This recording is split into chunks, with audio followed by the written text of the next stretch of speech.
This episode is brought to you by Midwest Night Watchers, found everywhere on your favorite podcast platforms.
Hi, everybody. Merry Christmas. Welcome to Piercing the Veil. We're getting close to Christmas. As you see, there's a Sasquatch on Geralt's chest with a Christmas tree and presents. Yeah, and some presents and everybody's taking all of it. And I got my candy canes on. Or he's delivering it. I don't know. Maybe he's delivering the Christmas tree and presents. And I got my candy canes on my head. No, they're not Krampus horns. I don't know. What if nobody thought about it till you said it? See, you just brought it up. Well, welcome in, everyone. Hope everybody's had a great week since we last seen you on hopefully Sunday or Monday. I was on Road Less Traveled with Dennis Carroll, and we talked about Abraham Lincoln's grave site. So that kind of ties in tonight a little bit because that's what I was thinking of when I first started looking up the subject or pictures for tonight. So we'll just have to see how that relates.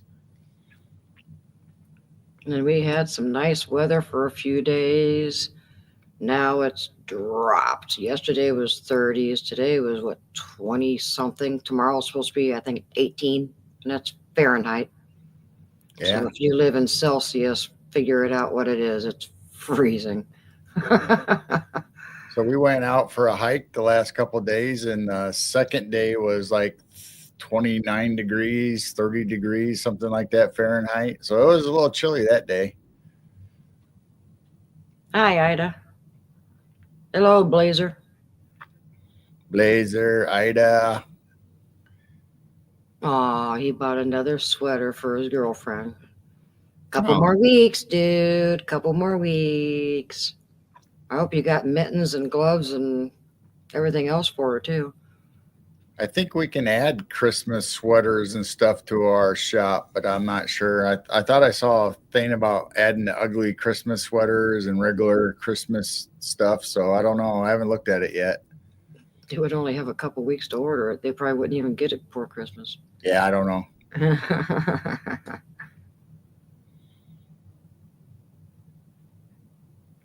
All good. Got fuzzy hat and fuzzy gloves, snow boots. So welcome in, whoever's here. I know Blaza and Ida. I don't know. Maybe it's going to be a slow night tonight. Might be. Everyone's cold and they're in bed underneath the blankies. I don't blame them. Well, they should have their phones and tablets out. You know they do. Oh. We don't. That's We all never right. phones That's because and we're tablets. on the air. Huh? That's because we're on the air. I say we don't have our phones and tablets when we go to bed. We don't No. have them even in the room. I keep them out of the room. Hey, Clay, how's it going? Oh, Hi, Clay. Clay likes your hat. He does. Oh, just wait. Well, technically, that's not really a hat, though. Your hat's the My Puro Sound stocking cap. Yeah, I do have a Chiro Sound stocking cap, but I just got the little headband to go. Hi, Brian. Yeah, it's cold here too. Well, Clay, how you like the Midwest weather? Are you freezing? Hey, Mike. Hey, LRB. Mike found it out of the woods. Yay. Or is he still in the woods? Or are you still in the woods? Nice to see all you guys. And Clay, I saw you had a show tonight, and that's when we were getting ready. I'm going to have to watch it. Ooh, what was it on? Now I don't remember. Was it Krampus? Was it Krampus? Mike says we're out for now. Ah, Let me see. Krampus. What was it? Hey, Daryl, welcome in. Hi, Daryl. I was right. Krampus unleashed the dark side of Christmas. Yeah.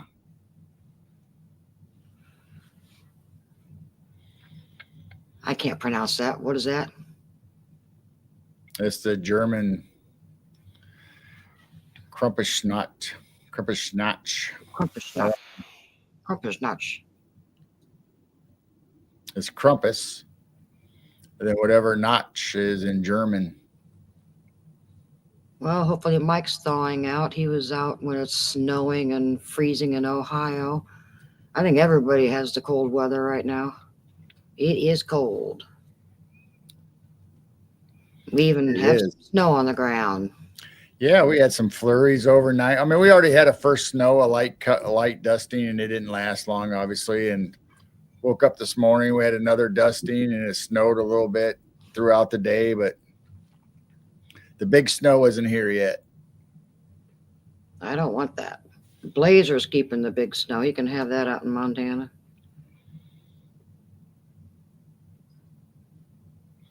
Oh, that's the Krampus parade. I saw videos of the Krampus Oh, okay. parade. Okay. Krampus. I think it's Austria. Austria has the big Krampus parade.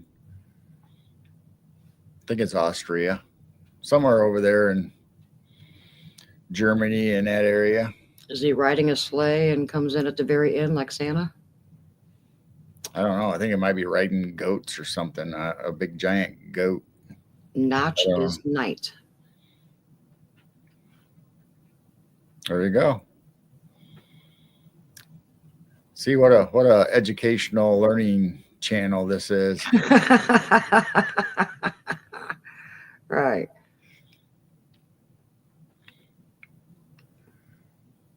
Well, I don't know how many more are going to come in tonight since it's a cold, wintry night. Maybe they got better stuff to do, like eggnog and fireplace or something. I don't know. Maybe they're sleeping. Who knows? But I guess we'll just get right into it. I was on Dennis Carroll's channel, Hunting the Shadows, and we talked about Abraham Lincoln's death and his gravesite and stuff. And I always try to bring up stuff from Illinois' history and stuff since we live in Illinois and I was born and raised here. And we have it started about, I thought about, and I brought it up on Dennis's show that we have the world's largest statue of Abraham Lincoln. So I thought, you know what, I'm gonna talk about that tonight. And it just kind of snowballed into all the other big things in Illinois that you can go check out. Well, before you pull that up, No.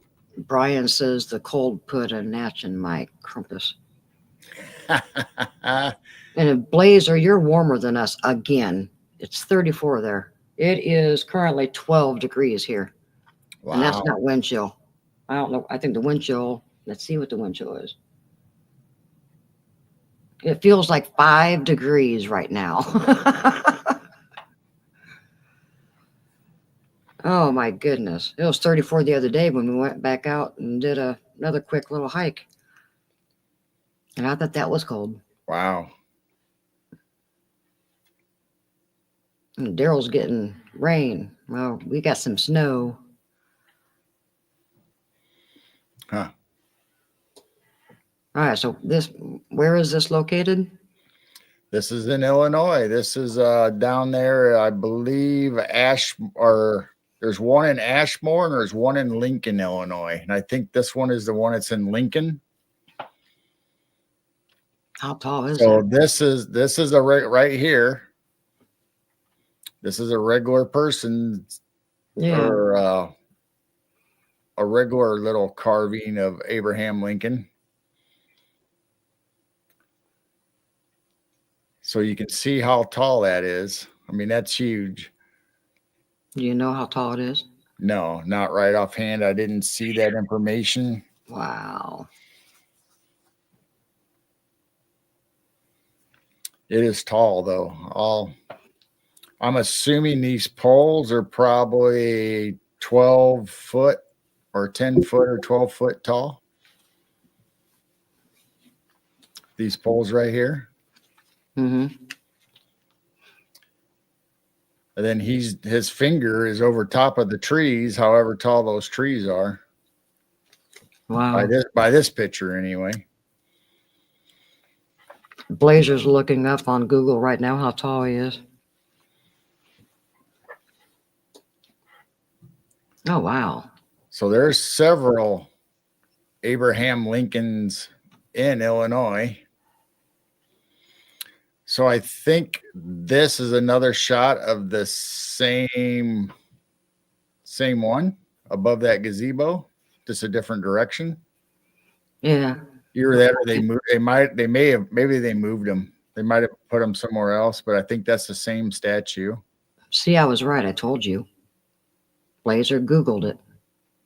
Oh, The world's largest Lincoln. Ashmore? I think this one's in Ashmore, and I think the wagon is in Lincoln, Illinois.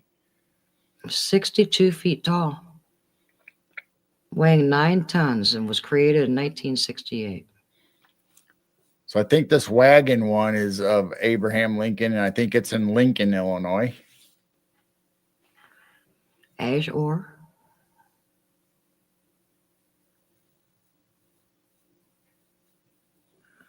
Oh, nice, Brian. Found out he's got a lot of family buried in southern Illinois and plan to make a motorcycle trip one of these days. Wow, cool. If you go down by Cahokia, stop at the Indian mounds. Clay said there's 4 of them. Well, I'm sure there is. I mean, they're probably all over the place. Hi, Lenita. And this one is the rail splitter.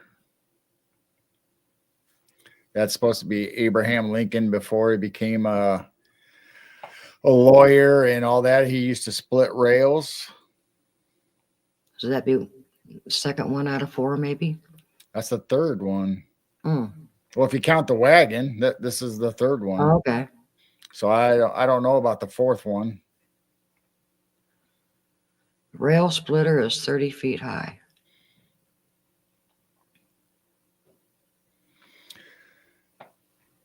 Wow. Hi, Lenita.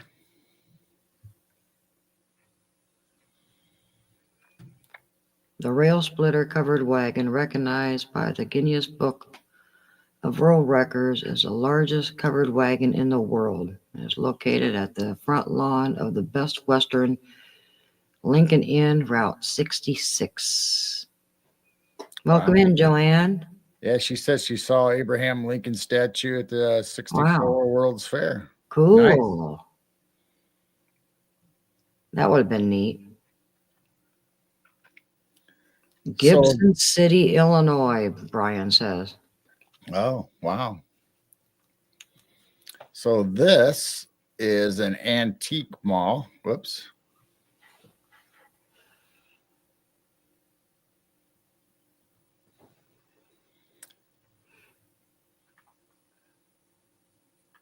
Route 66. I think it's about as big as I can get it. And this is in I believe southern Illinois. but they collect large statues or large figures that you used to see outside of stores and all kinds of places. And that's what a lot of my things are tonight is things. If you're on Route 66 or near there, you'll see a lot of these figures. And this is actually Longenberger's headquarters that they made in the shape of their baskets or their worldwide famous baskets. And this is in Newark, Ohio. So this one isn't actually Illinois. This is Ohio. And the only reason I found this, because I remember my sister talking about it when she collected Longenbergers, and she'd go to conferences. And I think she actually went to this place once.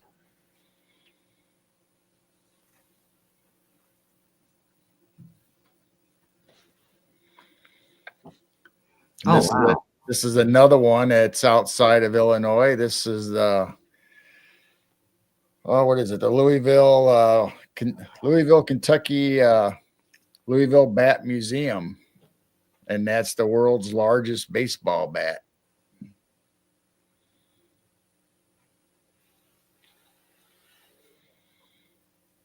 And how long it is will be in chat here in 30 seconds. Yeah.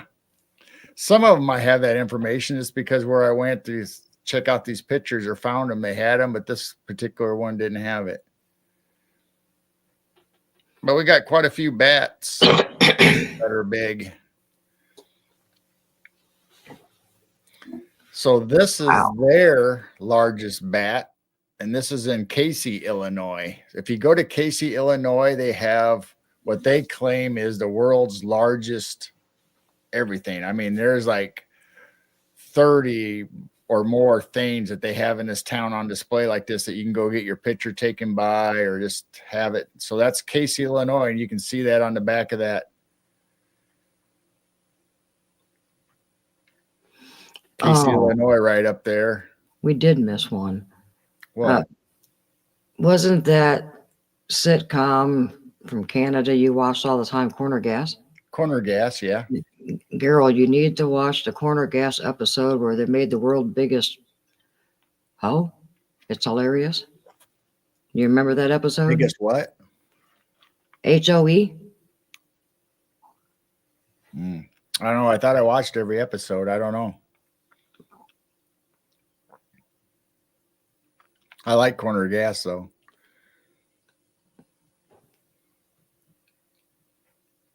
Brian says, I love that giant fiberglass statue. There is a company in Wisconsin, I think, that still owns and molds for some of them. Oh, cool. And this is their supposed world's largest caterpillar that they have there in Casey, Illinois. It's supposed to be a book. It's supposed to be a bookworm. They call it the bookworm, though, because it's right outside their library.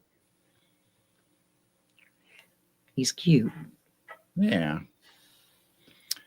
They also have a giant minion there for the kids to play with out in their playground.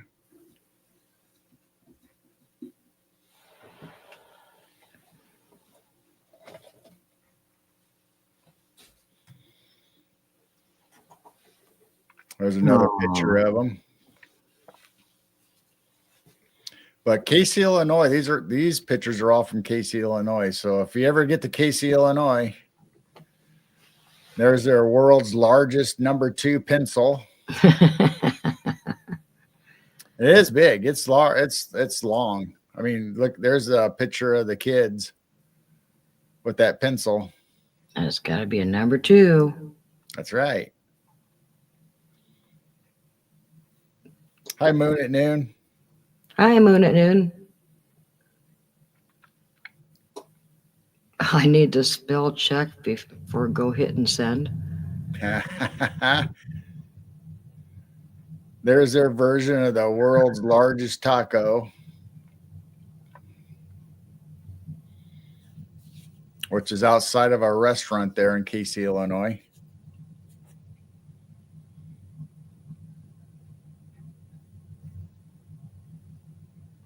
Oh, thank you for stopping in, Moon. I don't know if I think it's all I think it's all synthetic, but I don't know. It could be wood with lead in it. I don't know if it has lead in it or not. Now everybody wants tacos. Nobody wants to eat pencils. Here's their world's largest top, and most of their displays and stuff like this all have scriptures on the side of them.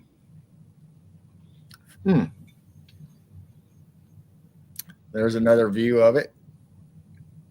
It looks shiny. Oh, I'm sure they got a varnish or something on top of it, protectant, because it's outside in the weather. It's there all year round. All these things are outside all year round. Does it spin? That'd be fun if it spinned.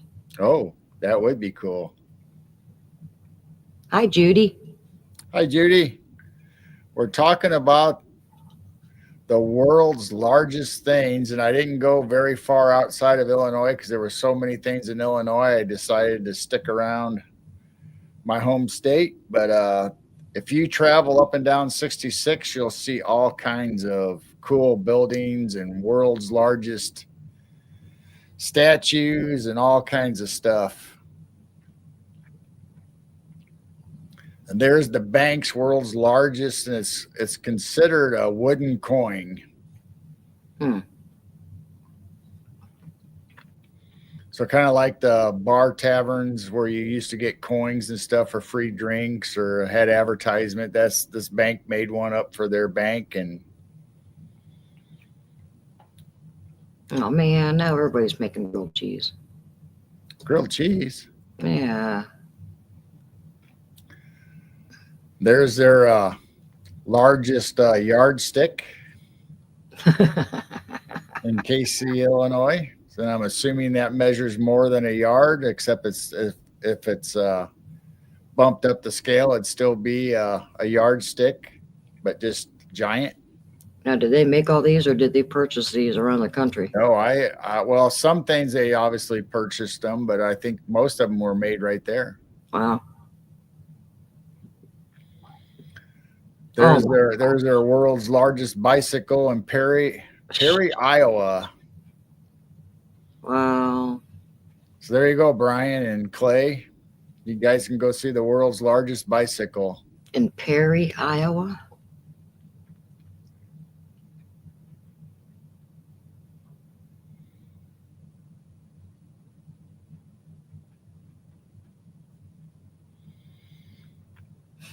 So that's pretty big.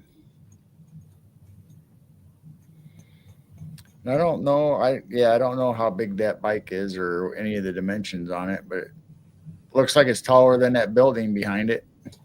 How do you know it was made? It could have been a relic from the Giant Age. Oh, maybe it's a Tartaria. A Tartaria bicycle. Yeah, could be. Ooh. New rabbit hole. We'll have to bring that up on Sunday when we're talking to Dr. John Stamey about Tartaria and mud floods. New rabbit hole. And there's their world's largest bird cage as far as Casey, Illinois is concerned. They think of everything, don't they? So let's see. Do I have anything on the bird cage? I don't think I have any. I don't think I know anything about the bird cage. We saw so much corn in Ohio. I'll come to Illinois. We were surrounded by cornfields.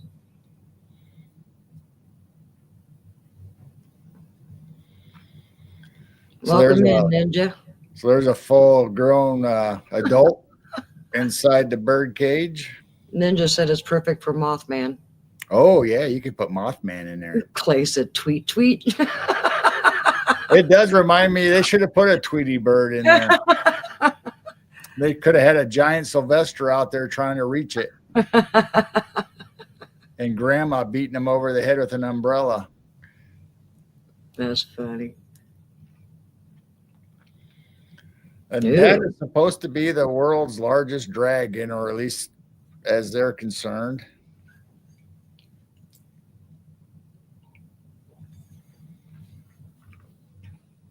It's pretty cool looking. Yeah, evidently, if you look at it, they for that day anyway, they had fire actually coming Oh, out. wow. That's really cool looking. So I don't know if it always breathes fire or they just did it during a one-time deal. Or if his neck moves a And little bit in the wind. I don't know. Oh, he's cool And looking. then they got a knight down here in front of it. Wow. I And don't know what speaking it, of corn, I see cornfield. I'll have to see if I got a better picture. I don't know what that says. I should have looked that up. That's really cool looking.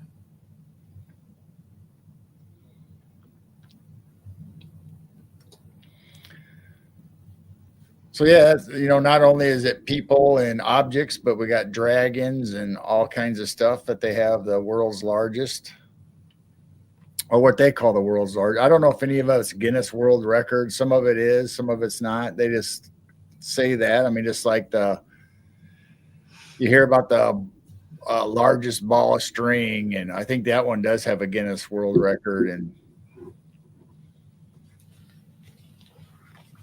Yeah. Oh, wow. there's the largest Frankenstein. And that's in Burbank, Illinois, or no,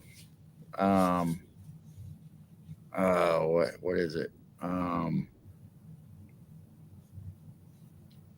don't know. I keep wanting to say Burbank, but I don't know if it's Burbank, Illinois. But it's in Illinois, and the large statues outside of the businesses are all called muffler men because Uniroyal had all those statues made and put them in front of all their stores, and it could have been men, women, whatever. Then eventually other people got a hold of them, and they would change what they were wearing, so you would have the same statue with different clothes on, but it'd be in front of a bookstore or a used car lot.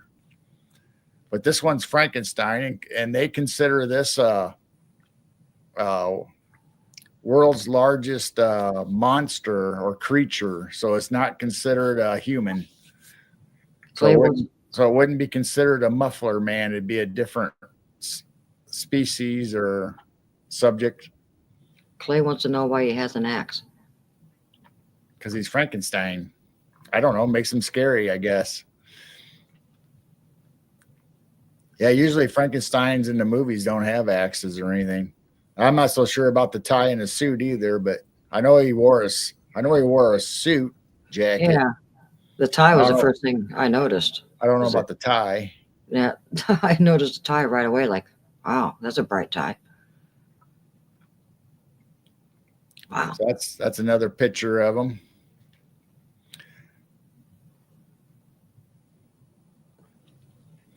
So most of them, except for this one, I think this one was made to hold that axe. But like the muffler men all held different things, and by the time other people got a hold of them, they would put other objects, whether they're holding a book or whatever they were trying to sell, a bottle of liquor. What are you laughing at? Brian said he's a Paul Bunyan statue with a different head. That could be. Hence the axe. There is a Paul Bunyan statue that's considered a muffler man. There's Brandon, Ohio, with the largest skillet frying pan. So there you go, Brian and Clay. You can go out there and check out the world's frying pan. Take a picture for us. Clay said maybe Dr. Frankenstein took the corpse of the lumberjack. Oh, never know. Hi, Riley. Hi, Riley. I don't think I said hi to Ida, or sorry if I missed Joseph. Joseph Hi, Joseph. Newbie. Hi, Newbie. Hey, Newbie. Welcome in. Which is Patty, right? I think it's Patty. Yeah, Patty. Well, I hope you wanted people to Brandon, Illinois, or Ohio. Brandon, Ohio has the largest. Is it cast iron? I think so. It's metal. I know that. That's cool. Oh.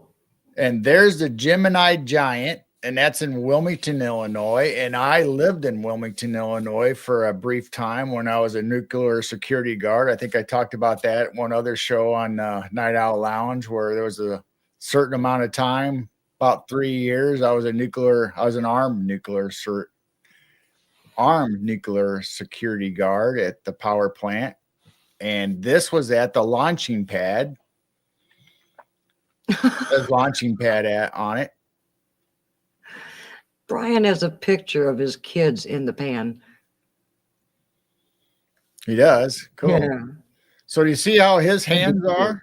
That's just like Frankenstein's. Oh, one, yeah. One facing down, one facing up. So they had them where they were holding rockets and all kinds of stuff. So maybe Frankenstein didn't have They're clones. an axe at first, but They're clones. so this is right outside of a restaurant in that little town, and that was the big fame for the whole area. The big giant Gemini holding the rocket, and then later they wanted to get it restored and repaired. And I don't know if they closed the restaurant. The restaurant was open when I was there back in the 80s. But now it got moved to a park, and it's all nice and bright and shiny, and it has Route 66 on it. Huh. So they relocated this guy in its own little area, and Welcome in, Joe. so that's in Wilmington, Illinois, which is further north for anybody heading towards Chicago. Hi, Cosmic Joe. So you came right in right for the Gemini Giant. He's kind of cosmic. So I used to see this guy all the time. I'd go to the restaurant there and on my way to work, and I'd see the giant almost every day. I think I even got some pictures upstairs that I took of him when he was at the restaurant. Really? I don't think I've seen those.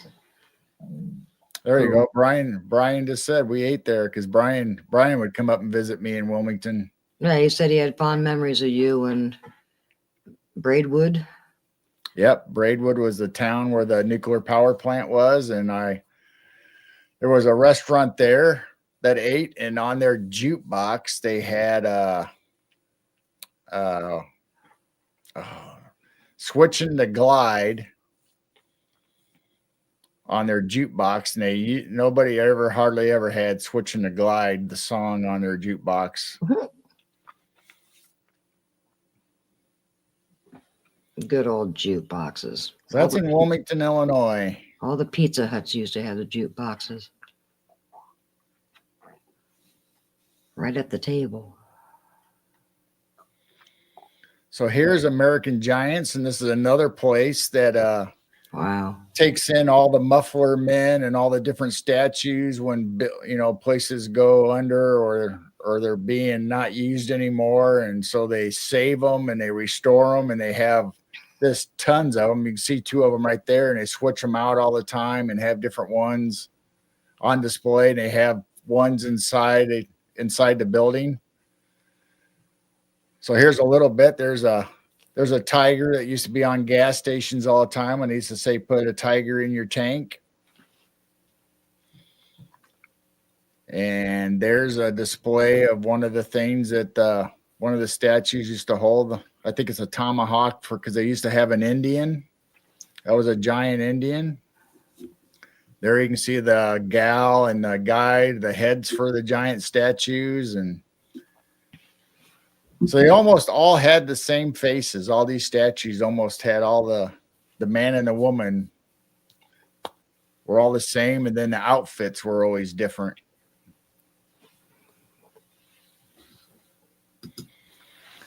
So now we're back to Casey, Illinois, and that's the world's largest golf club or golf driver. Sorry, should have put the mic on silent too. That's actually this one. I know it's 45 feet, 45 feet long.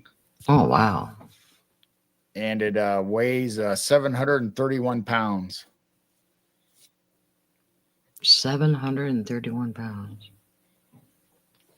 So that's in Casey, Illinois. That town, I tell you, that town has like 30 or 40 giant things that you can go and check out and have your pictures taken by. And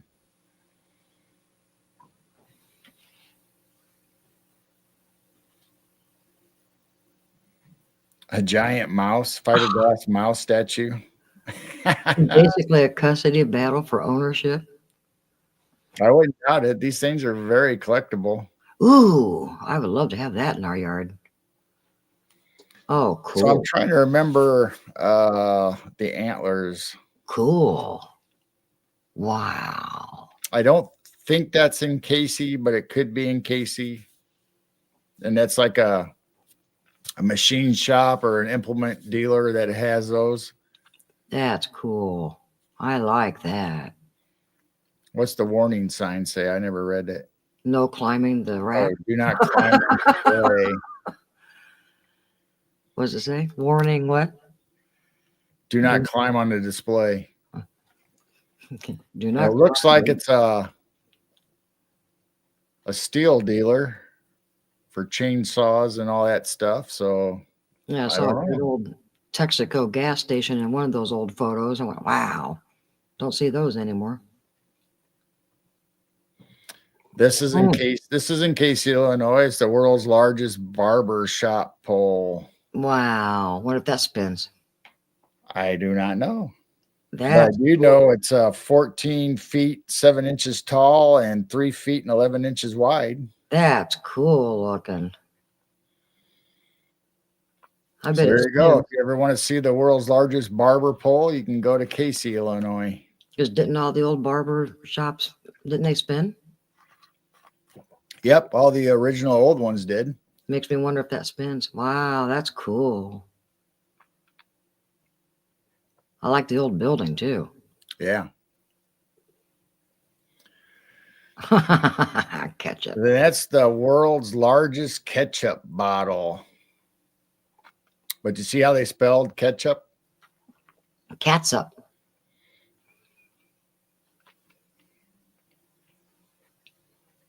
Catsup.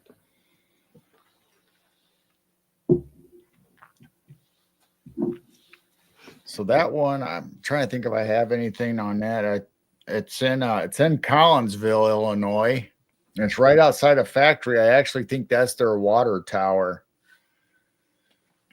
if I remember right. I bet that's a big flag too.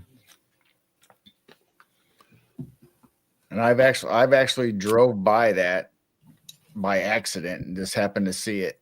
But this isn't my picture. I got this off the internet, but I have seen that in real life. So I don't know what else it says on there. It's probably their factory. Maybe it was their factory because it was outside of a factory. Old original says tangy. What's that say? Gel?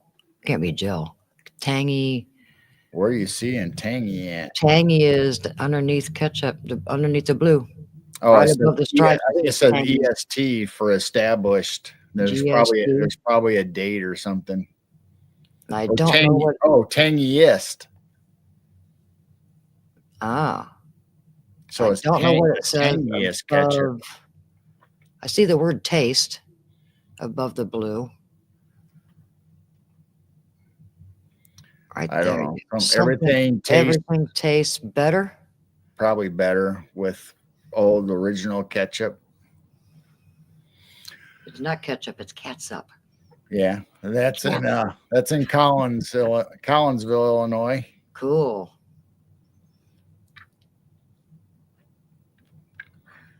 Ida wants to know, is there a hidden entrance? I don't know. There's a ladder all the way to the top. And it looks like you can go on top of the lid. Huh.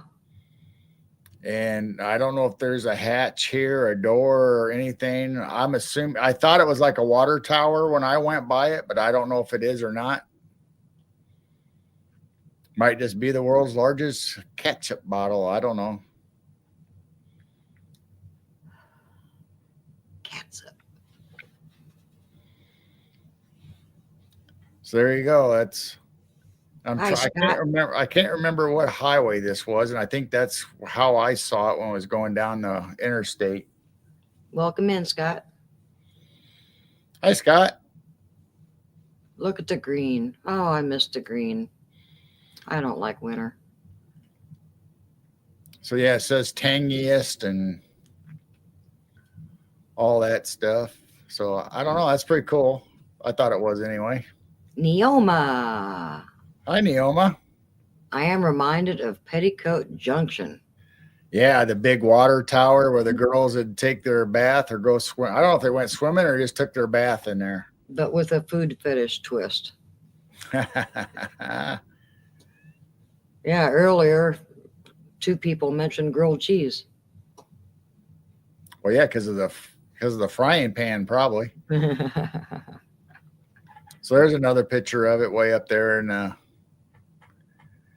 the air. Route 159. There you go. I don't know why I was on 159 or what I was, but I went right by that thing. Just south of downtown Collinsville. I have no idea where I was going. Built in 1949. So here we're back to Casey, Illinois. We got the world's largest knitting needles and crochet hook.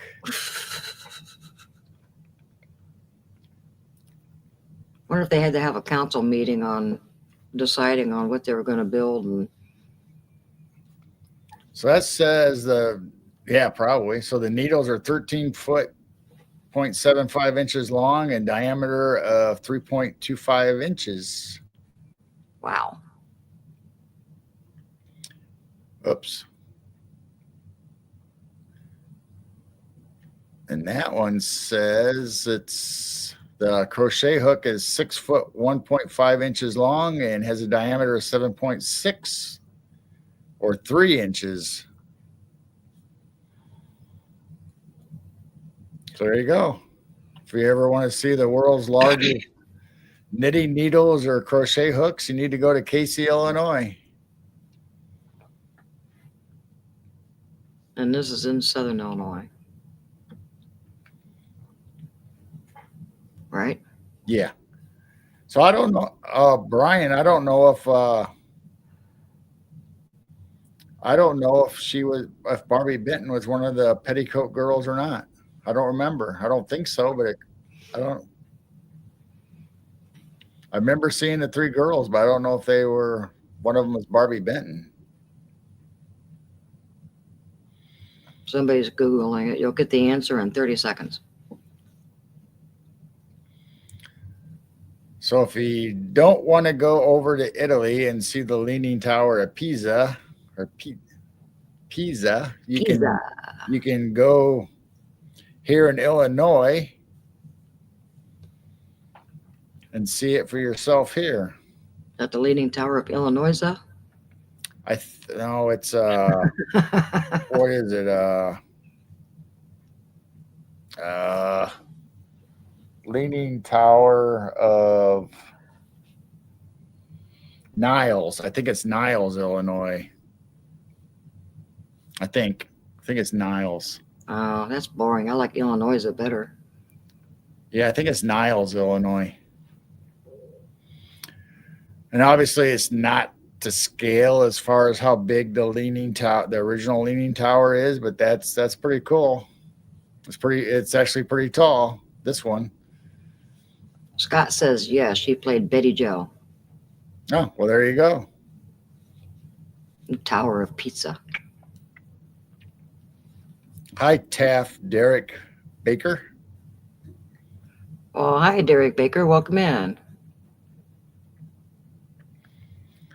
Yeah, you caught us on a night. Wednesday nights, it's a chat night where we usually don't talk about UFOs or stuff like that. But our Sunday night shows at 6 p.m. Central, we talk UFOs, cryptids, paranormal. We talk all that stuff on there. Not that we don't talk about it during this show, but tonight just happens to be the world's largest objects. We just hang out and chat, and once in a while we have a little subject. This is pretty cool. Well, that's the Leaning Tower of Nile in Nile, Illinois. Now we're back to Casey, Illinois for the Oh my world's largest mailbox. Wow. So there's a good picture to see how big it is and how tall compared to the buildings around it. You got mail. Yeah, you definitely got mail. I wonder if anybody ever puts the flag up.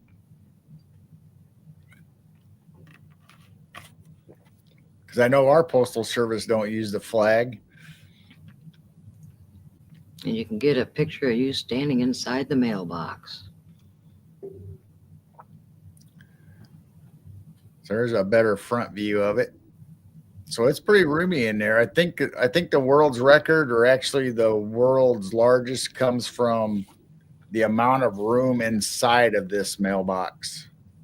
Not just the size of it as far as tall and big, but how much square footage is inside the mailbox. And I'm trying to think if I have it. Oh, I don't know what it goes to. It's like 5 point something cubic feet, whatever that is converted.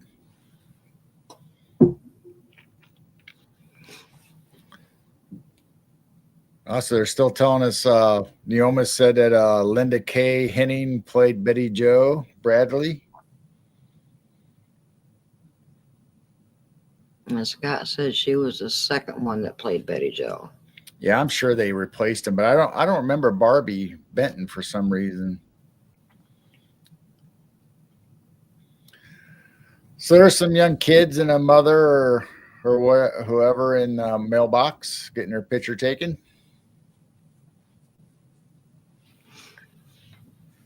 Looks like Casey, Illinois is the place to go if you want to see a lot of this stuff.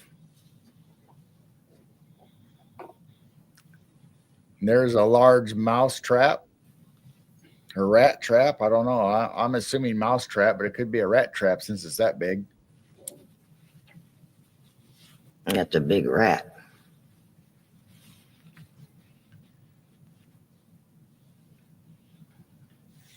I don't know. That still might be in Casey, Illinois. I think it is. That's big.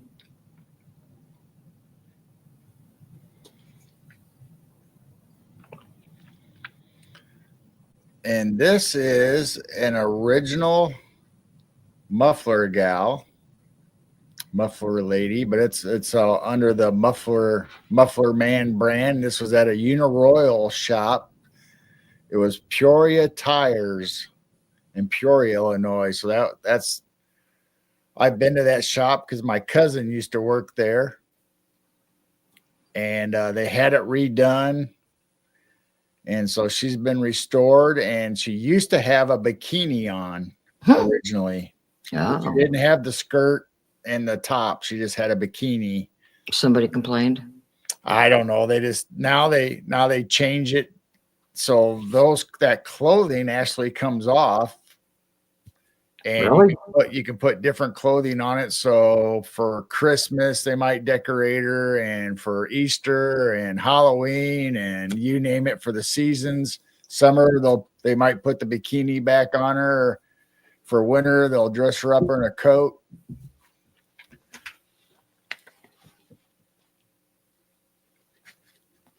So there's the bikini shot. And that's how she was when I remember going to that store. When my cousin worked there back in the 70s. And that was on the main drag there in Peoria, where all the businesses and factories and everything was. I don't remember that. Now, I don't know if she actually held anything, but they didn't put anything in her hand after they restored her and gave her more clothes.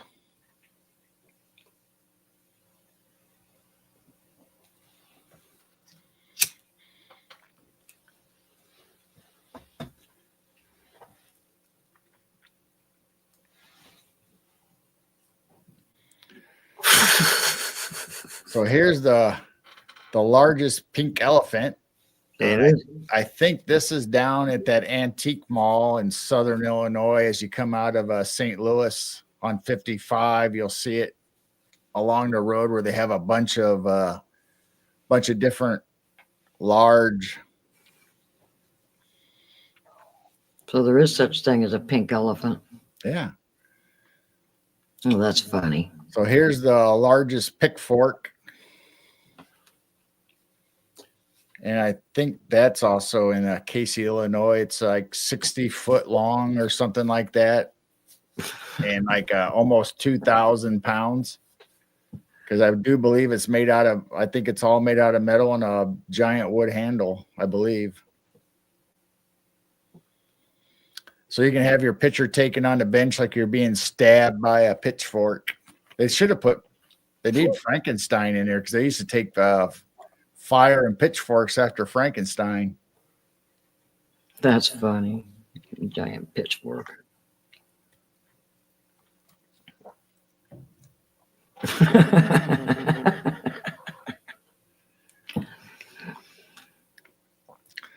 So that's still in Casey, Illinois. That's her pizza place. That's the world's largest pizza cutter as far as they're concerned. Oh, wow. That's crazy. I don't think I have any information on the pizza cutter. I don't think. I don't know. They should have had a piece of fake pizza on the ground. Yeah, that would have been nice. Scott wants the pink elephant. The pink elephant, that's awful bright pink too. Welcome in, Jessica. She's laughing at my hat because I'm making it bounce. So you could have a big pink elephant. And you don't even have to drink to see it. Wow. Anastasia, I saw a pink elephant. Then here in Casey's, they have the world's largest rocking chair, which is 56 feet tall.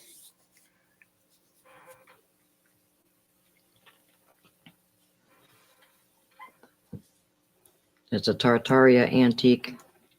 Yeah, I think Giants probably sat in that chair.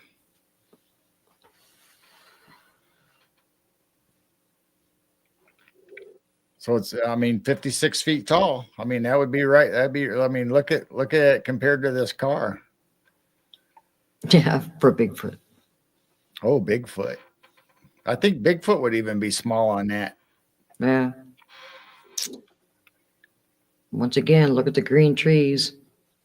Oh, I miss that. We still have green trees. This depends on what ones you're looking at. Pine trees. Good night, Brian. Yep, good night. Scott would put the pink elephant in his front yard.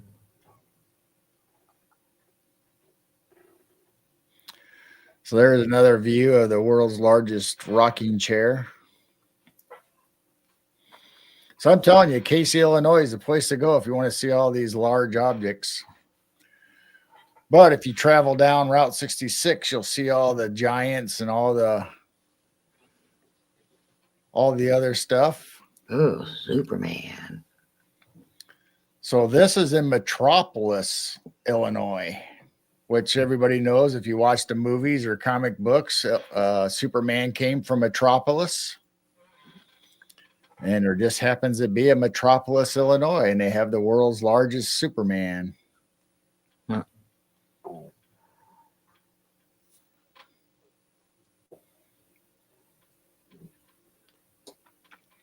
So there you go. There's a little girl standing down there.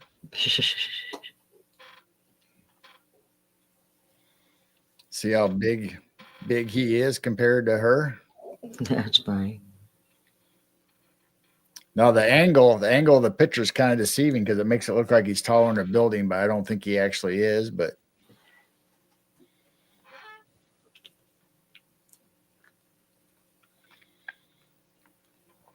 now, if Brown Dwarf or anybody was here, he could tell us about this World's largest thermometer, and it's in California.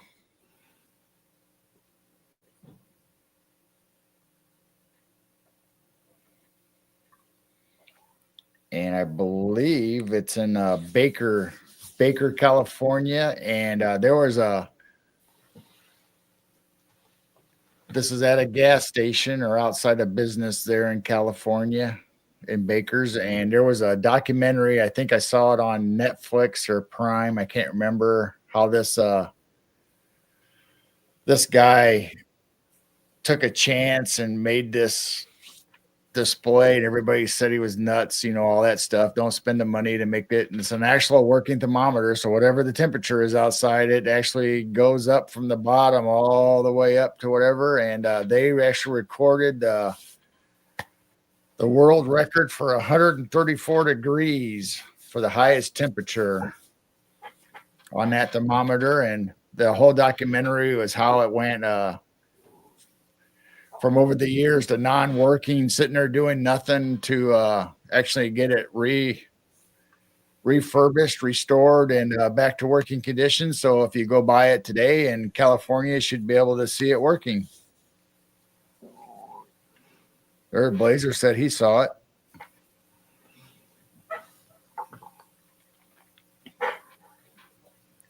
So wherever Baker, California is, supposedly they had 134 heat index or 134 temperature somehow, and it was recorded for a world record on this thermometer. Wow. And it is digital. If you look at it, it's light bulbs or whatever, or digital somehow that.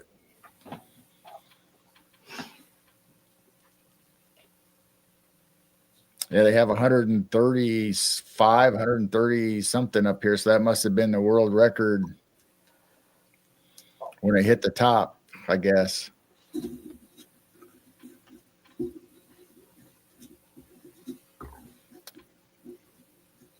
Baker Gateway for Ocean or something. Something Valley, Ocean Valley, something Valley. Death Valley. That's what it is. Gateway to Death Valley is Baker.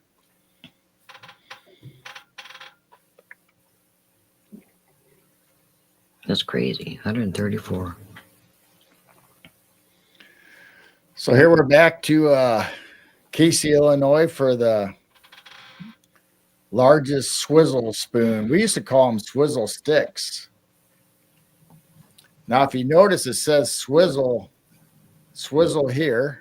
Swizzle spoon. But then on the sign, it says twizzle. Mm. But I remember always calling them when everybody had their little parties at people's houses. They always had swizzle sticks, is what they'd call them instead of spoons. Mandala. But this is a swizzle spoon, evidently. But I remember swizzle sticks growing up. You were on a different timeline. I don't know. But this is like 11 feet tall for their world's record. I don't know if it says it on the sign or not. Another scripture. Home of the world's artist. So most of these world records and in Casey's, they all have scriptures associated with them.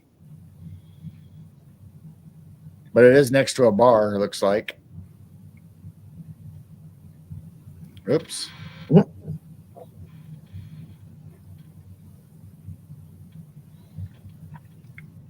So it must be a swizzle spoon right there on the outside of their bar. Hi, Dennis. And there's the world's largest wooden shoe. Oh, my. Welcome in, Dennis.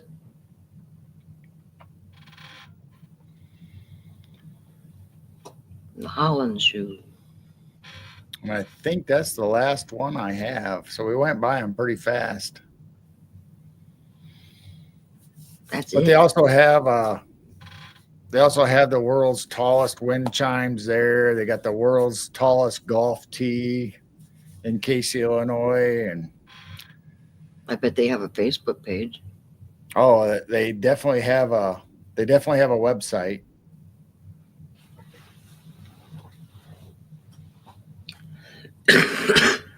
I'm trying to think if there's anything else that I thought I had pictures of all those, but I must not have lowered them up. But we'll just go back. What's she saying? What was that? What was what? I think when you accidentally went to the wooden shoe. Oh, the wooden shoe when I clicked on it by accident? Yeah. Oh, we can always go back real quick because we got a bunch of new people came in. They didn't see the first ones. Well, I'll just go backwards in order so people can kind of re-see it. But this shoe again also has a scripture and stuff associated with it. And this one's actually inside of a building, as you can see, and they got the Dutch windmill from Holland, a Dutch windmill. And I went to Michigan at my aunt's place, and I went to Holland, Michigan, and I actually had a pair of wooden shoes made. They had a factory right there where you watch through the window and you could see the whole process of them making wooden shoes, and they'd make them to fit your feet. And I think I have a Zippo lighter on it that has a Dutch boy and a Dutch girl and a windmill on it from Holland, Illinois. I don't know why Mom and Dad let me buy a Zippo when I was probably in junior high or 6th or 7th grade or whatever, but I still have it and it works. So there's our Twizzle spoon. Yeah, Ida remembers Twizzle sticks. Swizzle sticks. That's where I remember it being. I don't know where Twizzle came from as far as the spoon. Unless the spoons are called Twizzles, but then here they say swizzle spoon too. So I don't know. I remember swizzle sticks. Then there's the Baker's California world's largest or tallest thermometer.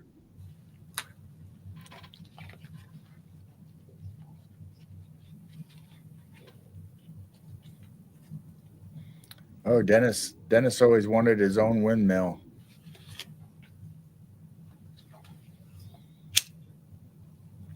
I actually saw a working windmill there at Holland, Michigan. That was kind of cool. And they had, like I said, they had a big factory, had a big showroom where you could buy almost anything related, and you can watch them make the shoes. And they had all kinds of Cool. stuff that would be associated with Holland. Yeah, I like the old wooden windmills.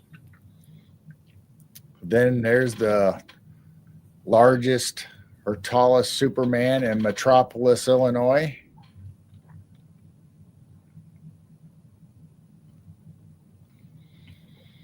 So if you ever need a superhero, you know where to go.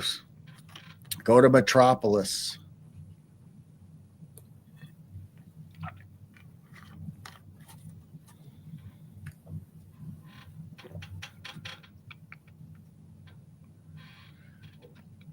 Then here in Casey, Illinois, there's the largest rocking chair.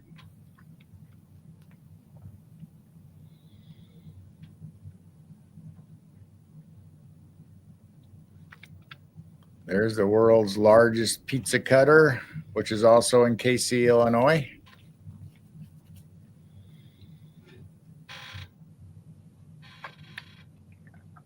Largest pitchfork.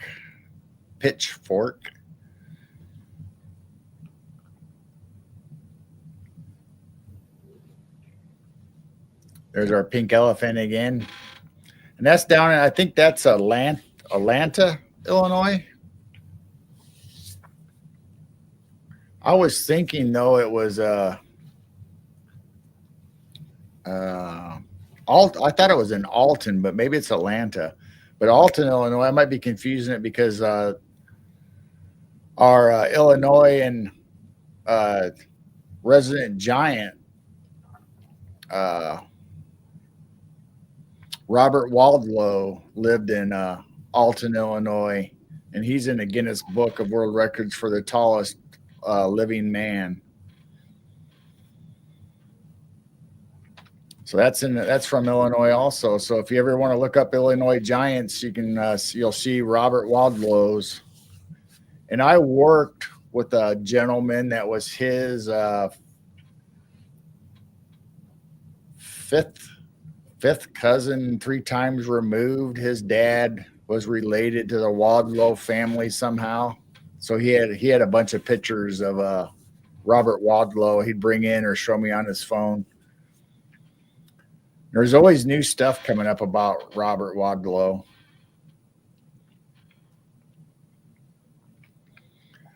And there's our bikini gal at the Uniroyal tire shop in Peoria, Illinois. That I said my cousin worked there in the 70s, and I remember going there with mom and dad, or mom at the shop in Peoria. And then now you see her, she's restored, and they put clothes on her instead of the bikini, but they do change her clothes. So she has different wardrobes for whatever season or holiday, and they change it out.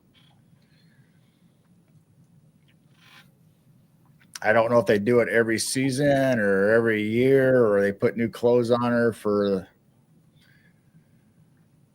different seasons. And then there's the world's largest mouse trap. Rat trap. Right. It could be a rat trap. Could be a human trap as big as that is. You could get, could you imagine getting smacked in that thing? Smack. Now we're back to Casey, Illinois again, and there's the world's largest or biggest mailbox.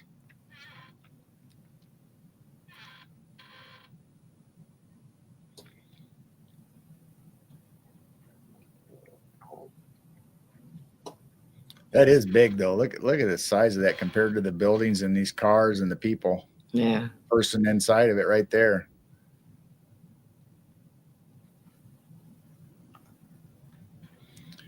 Maybe the Giants use that mailbox.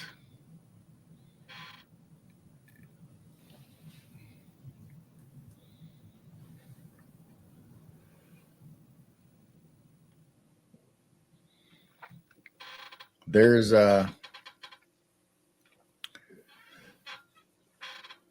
the Leaning Tower of Niles. I think it's Niles, Illinois. I think it's Niles, Illinois. I don't think it's in a different state. I think this is actually in Illinois. So if you don't want to go to Italy or can't make it this year on your vacation to Italy, you can go to Niles, Illinois, and see an exact replica of the Leaning Tower. Did we lose everybody? Nobody's chatting no more, huh? They're still here. There's the world's largest crochet hook and knitting needles.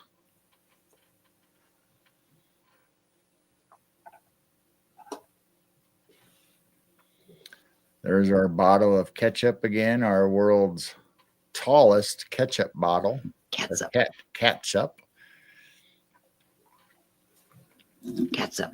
Now, do they still spell different depending on what it is, whether it's ketchup or ketchup? Is there a... Because I know they were, I know the European Union was telling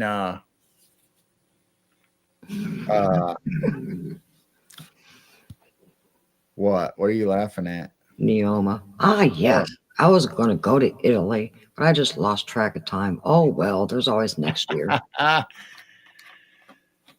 So Heinz got in trouble with the European Union because they told them that they could not sell their product unless they changed their name or their recipe for their ketchup, because it was not really considered ketchup. Is that why they changed it to catsup? Well, I don't know why this company has that spelled that way, but this isn't Heinz, and I don't know if they make Heinz or not, but this is Brooks. Next I time, do remember it being in the news that the European Union said they could not ship their ketchup any longer over to the European countries unless they changed either the recipe or their name on the bottle, because they said it's not really ketchup or considered ketchup. So I don't know what the definition is. well, next time we go to the store, a bigger store than our normal stores, we gotta see if there is some catsup mixed up with the ketchup. And it might be a southern thing. I don't know, maybe. But this is in Illinois. This is in Collinsville.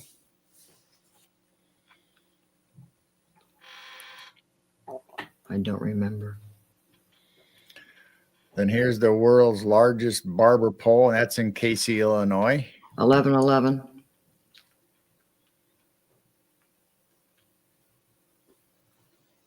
That's my favorite. There's the antlers. That's my favorite, I think. I think this is right outside of Casey, Illinois. I don't know if it's in town or not, or if it's considered part of the town. That is cool looking. Actually, I don't know what that says right there. What's that say? Welcome. Yeah, it does say welcome. We got a bear holding the sign. Yeah. Welcome. So it's probably carved by a chainsaw, and maybe that's what they're. That looks awful nice if somebody carved that. That's really cool. And there's the world's longest golf club or driver.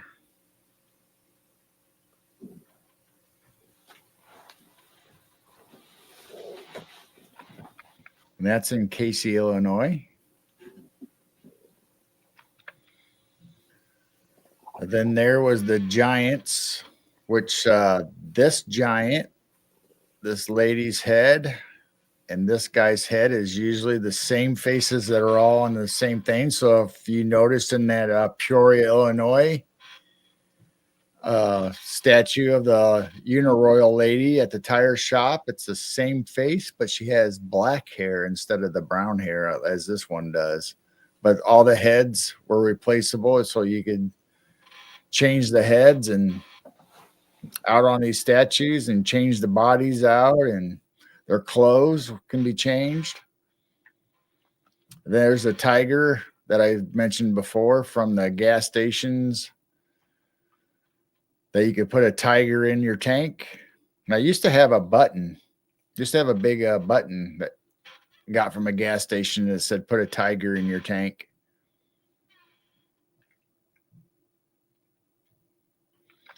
So there's the American Giant Museum, where they get a hold of these statues in abandoned buildings, or people own a property and they don't want them no more, or don't want to pay the money to restore them. So this place takes them and restores them. And if somebody else buys them, they'll restore them for you.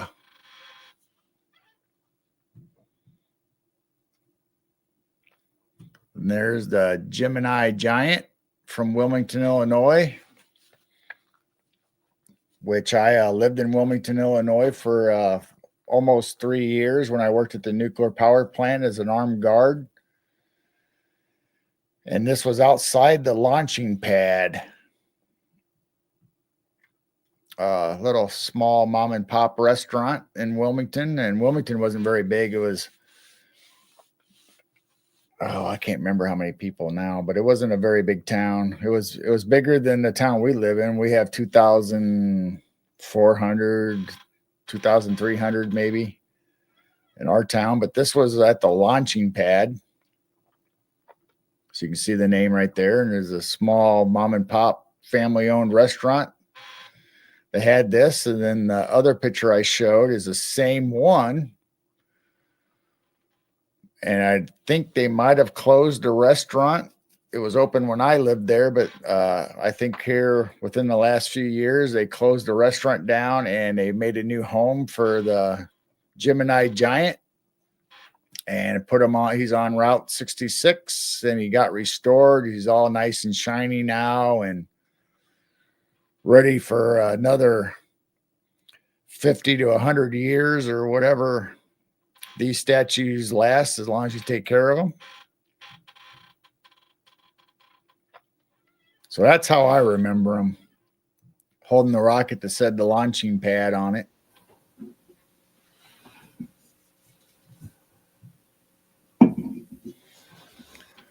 There's Brandon, Iowa's world's largest frying pan, or I don't know if it's cast iron or not, but it is metal.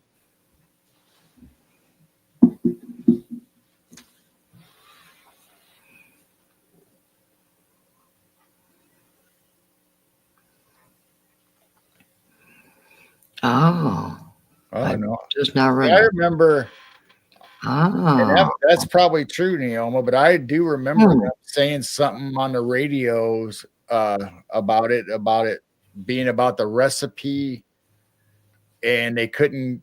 The UA, the European Union, would not allow them for a certain point to trade or bring their product in because it wasn't a true definition or the recipe wasn't right for ketchup. But whether they paid, who knows, they might have paid money or, like you said, a penalty or a tariff, and just to say, okay, you can sell your ketchup now. I don't know. But I do remember them saying it on the radio that it was because ketchup wasn't a Heinz wasn't a real ketchup product.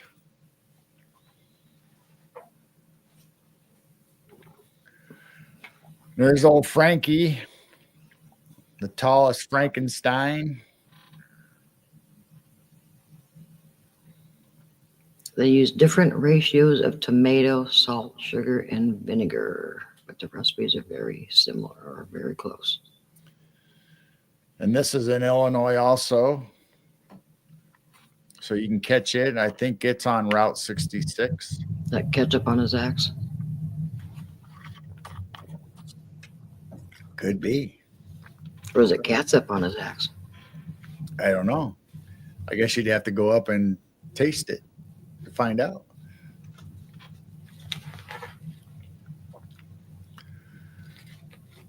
So there's a different view of them. And there's the world's tallest dragon statue. I like the dragon too. I don't remember where he is. I don't know if he's in Casey's or somewhere else.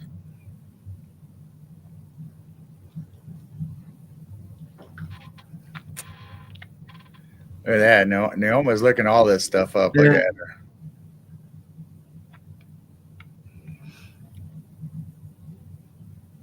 And there's an issue with Canada when Heinz stopped using Canadian tomatoes and shut down the plant up there. They boycotted Heinz for a while. Yeah, see, we should Canadian tomatoes. There should be a tariff to come in the U.S. Then you should use U.S. tomatoes. No, I'm just kidding. I like Heinz. We just recently switched to a different company though, and I like it. I think I like it better. I don't know.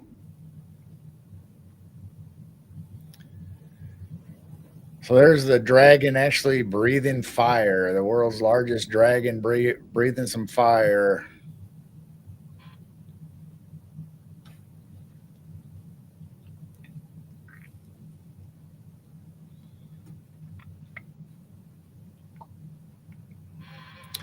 There's the Casey, Illinois' largest bird cage. Mothman cage. Mothman cage, that's right.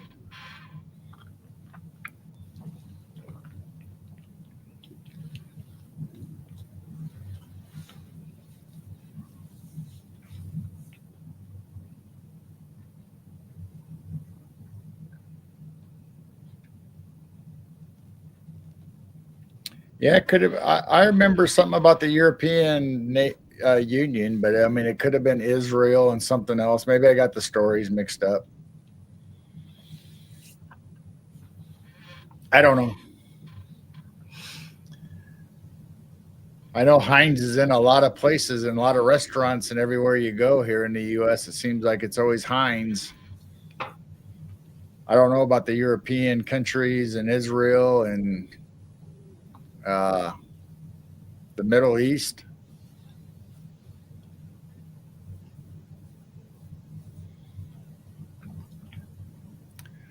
They're in Perry, Iowa, the world's largest bike. So if you want to go for a little ride, little stroll on a bike, Perry's the place to go.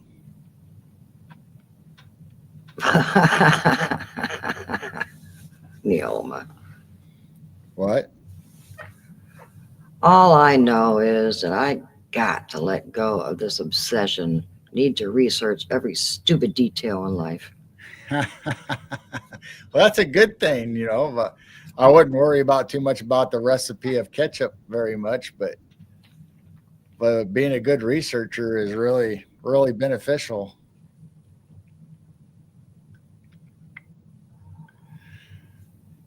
There's their version of whatever the largest yardstick. Oh my, it's 11:21 and it's 12:11. Oh, It's 11:21, but it's December 11th. So I see 1121 1211. there you go. What's that mean? 1121 1121. Oh, I don't know. Now we're back at Casey's State Bank and the world's largest token or a wooden coin. That's cool. And I don't think I wrote down any information or anything for it. At least I don't remember it off the top of my head even. There's the biggest top in Casey, Illinois, right on the sidewalk outside that Antiques building.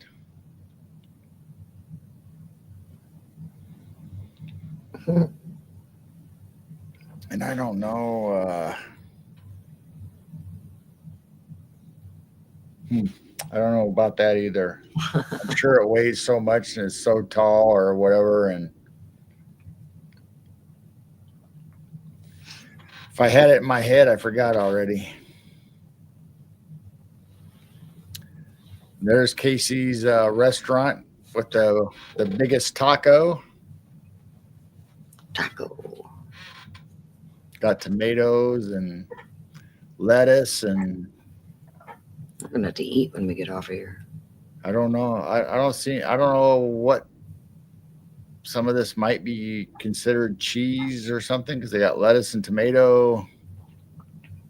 I don't know.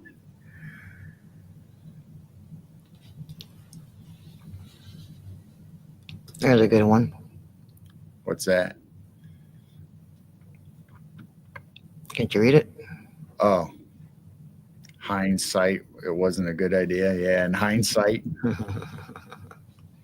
There's our favorite number 2 pencil. That's in Casey's, Illinois. She's like 1, 2, 3, 4. Good night, Neoma. I wonder if the eraser actually works. If it's really made out of rubber. Ketchup, girl. That's what Neoma said. Oh, ketchup. Ketchup, girl. Yeah. Good night, Neoma. Good night, Neoma. Don't forget to record that Yule Cat poem. I think he'd be good at reciting that poem. Why was the ketchup red? I saw the salad dressing. Oh. I thought maybe it was because of the blood of all the workers that makes it.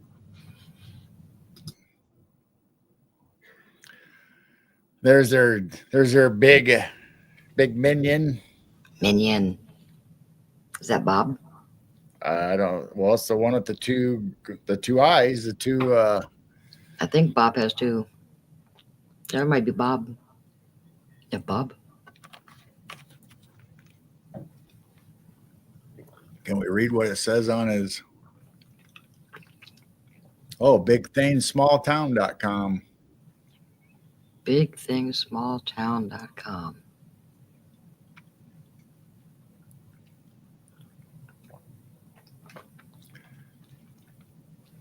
Well, his eyes are really. Look at that. That's Ooh. pretty cool. Somebody did a good job making these. I'm assuming that's metal, or it could be fiberglass, but I think it's metal. That's cool. There's our big bookworm outside their city library.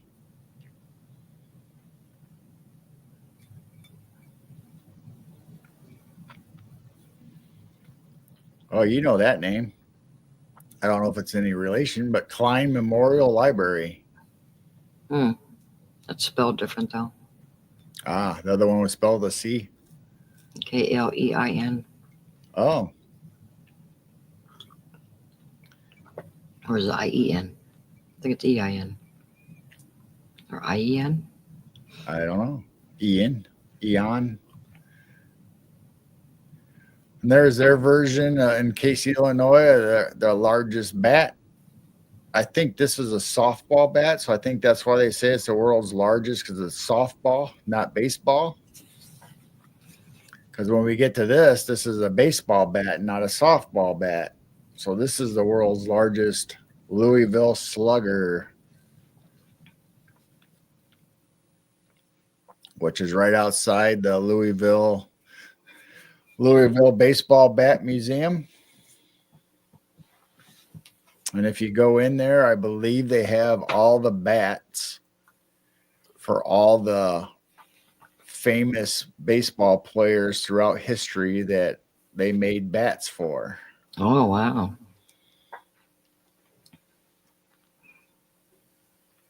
And there's the Longenberger headquarters. If anybody likes collecting Longenberger baskets, that is actually their world headquarters of their office building for Longenberger. I haven't heard of a Longenberger basket party in years. They used to be popular. Everybody was having Longenberger basket parties. Yeah, I don't ever hear of it anymore. Mm-hmm.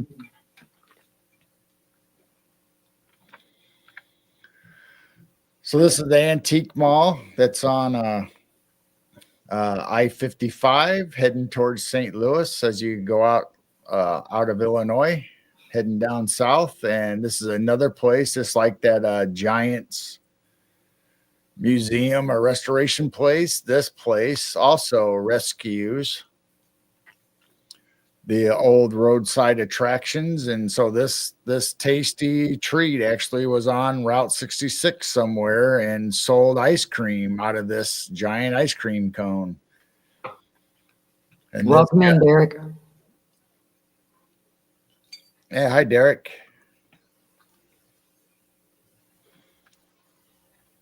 Twisty treats.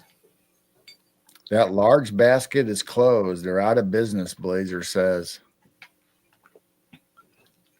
Yeah, maybe they are. Man, everything's closing up. Tupperware. Yep. So this gal was actually somewhere on Route 66, and so is this guy, and they save all the large, giant, and unusual roadside attractions if they can. And they have them restored, or if they're in good shape, they just maintain them, and so everybody can enjoy them. And just like that American Giants and this place, you can go there and see them all in one place, just like Casey, Illinois, all their large objects. So it makes it nice for visitors and people to take their pictures there and remember their trips. Now we're back to the rail splitter, Abraham Lincoln.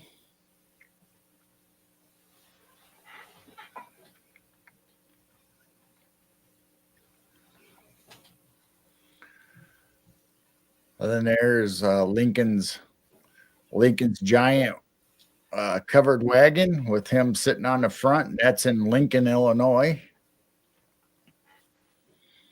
the land of Lincoln. Then there's the big giant, what did I say it was? Ashmore, Illinois. So you can go see larger than life Abraham Lincoln if you want to venture to Ashmore. Good night, Daryl. Thank you for stopping in. Yeah, thanks, Daryl. Yeah, Longaberger closed in 2018. I think that's where we started. Wonder if they'll go up in value since they closed. They should be collector's items. Oh, yeah. There was one more guy, and I'm going to see if I can find him. What was it? That they used to have one in Peoria, and I forgot all about him.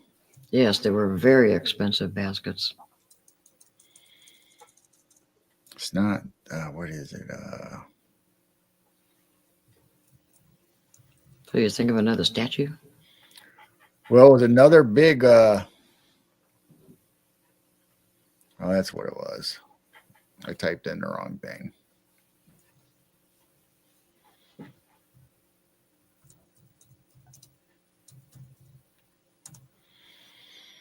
See if I can bring one up real quick.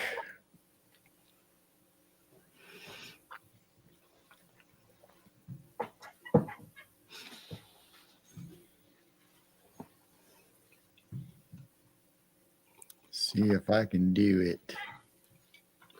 You can do it. You can do it. I don't know. Maybe, maybe not. You can do it. So I remember as a kid going to Peoria all the time with my parents, and that's I was telling you about the Michelin or the Uniroyal gal and all that stuff. And I remember this guy. Oh, I remember him. Now, this guy isn't in Peoria. This is somebody actually in a Michelin suit, but there was just like that giant woman in the bikini and dress and that there was a giant one of these guys, this Michelin man, which was supposed to be made out of tires. I don't know why he ended up being white, but he used to be in front of all the tire stores for Michelin dealers. Do you know the Michelin Man? And it does look like the Stay Puft Marshmallow Man. Marshmallow Man. Busters. Oh no, the Marshmallow Man. I wonder if I can find an actual road attraction one. Bounce.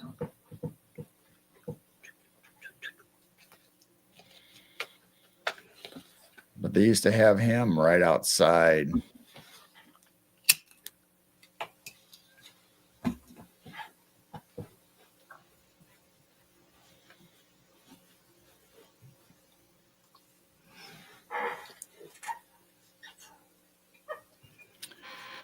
I don't know, maybe not. I know they used to have a great big statue of him. I don't think he was quite as high as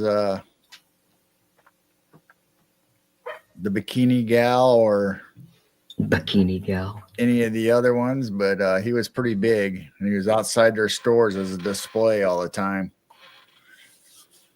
So that's all the pictures I have, unless you guys want me to look up something else or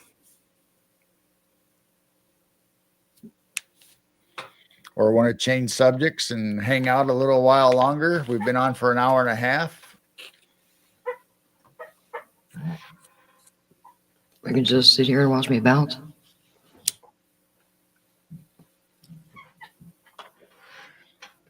Watch you bounce.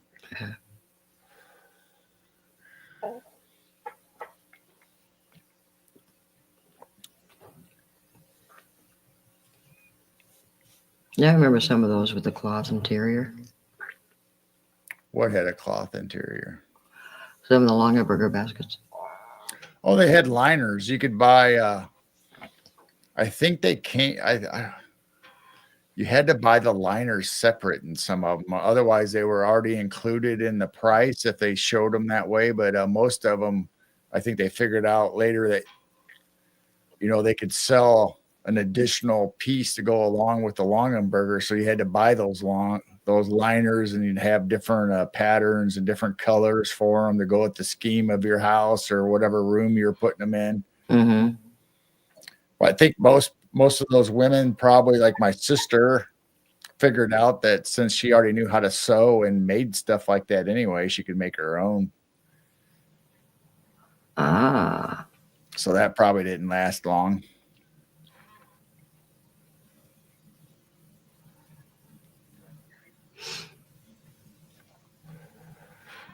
So what do you guys want to talk about? Anybody want to hang out and talk? And Yeah, you can buy them separately. They had a ring that went over the top, so you could change the liners.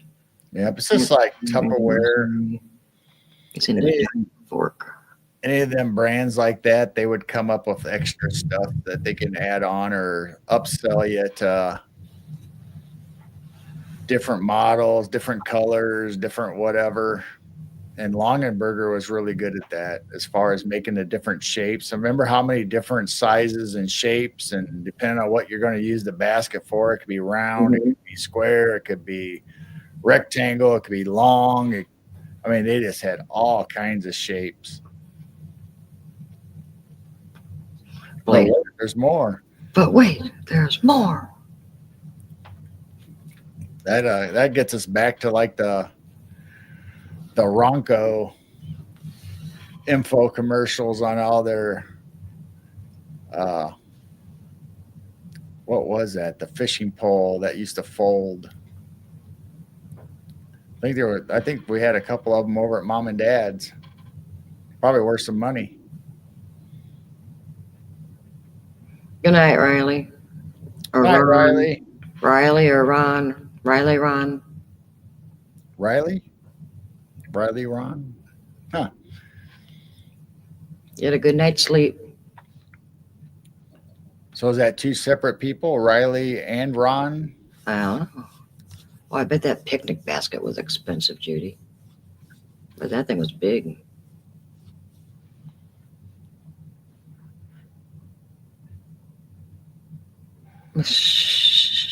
Yeah, if you search your own home state or anywhere on Route 66, you'll see like the world's largest donut. But I think the largest donut is on top of a restaurant in LA, California, Los Angeles, California. It used to be a coffee and donut shop, and it has a great big giant donut on top of it. I think they got the world record for that one. I remember driving back and forth to Arizona several times when I was younger. That trip seemed like every time it's the world's largest this or the world's largest that, and they were all over the place on that route. Oh, you can go, like I said, the frying pan, the ball of string. There's just tons and tons of roadside attractions, and there's actually maps where you can travel across, whether it's 66 or not. Randy's Donuts. Could be. I don't know. I remember it's a coffee and donut shop in LA, and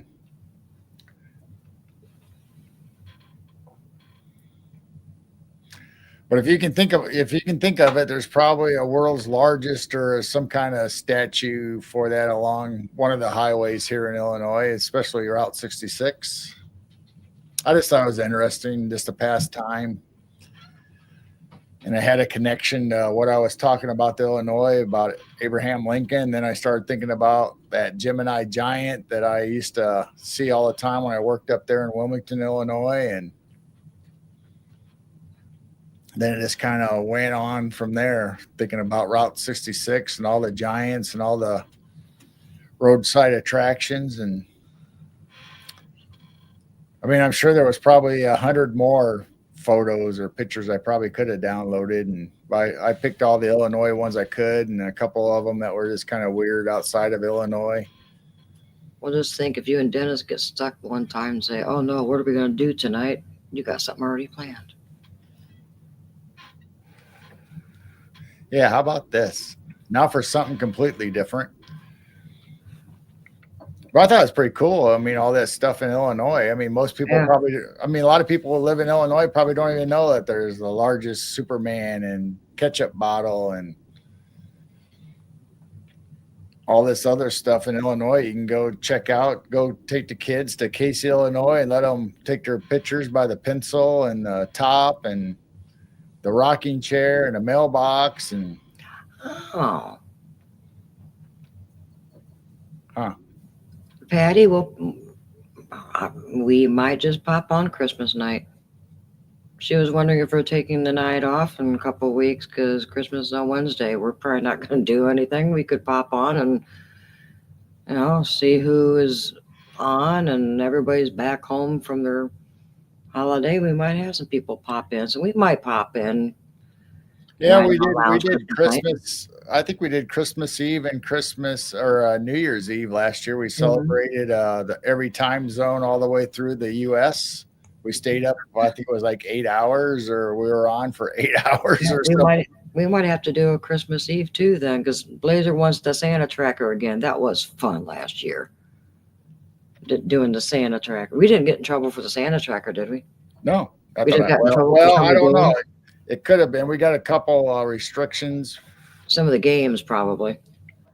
Yeah, because we were playing games that night. The penguin game where you slugged the Yeti, Bigfoot Yeti slugged the penguin with a baseball bat, and you see how far you could make them go. And the snow globe. Snow globe. So I don't know. I think it was more of a music content because I think we showed a couple countdowns and they were playing music in the background. So I think for New Year's. Yeah, I think we got in trouble we didn't get in trouble. They put a restriction or say, hey, you may have shared this content, but it doesn't hurt your channel or whatever. And we could probably try the Santa tracker again. I mean, we're not monetized. If we get slapped on the wrist, whoopee. Yeah, as long as we don't go too far and get striked. Right. We don't have any strikes or anything. I got rid of all the music content that they said was hitting us. So right now, all of our channels, I think there still might be the one with Whitney Houston that got us in trouble with Geezer Geeks. We shared on our channel that had Whitney Houston singing the Star Spangled Banner. Shh, don't say that. You'll get in trouble too. That 40-year-old or 30-some-year-old performance that nobody even listens to anymore, that we got in trouble for all of a sudden. Then they said we were okay. Then they put the restriction back on us again after they said it was okay. Well, they're just poo-poo heads.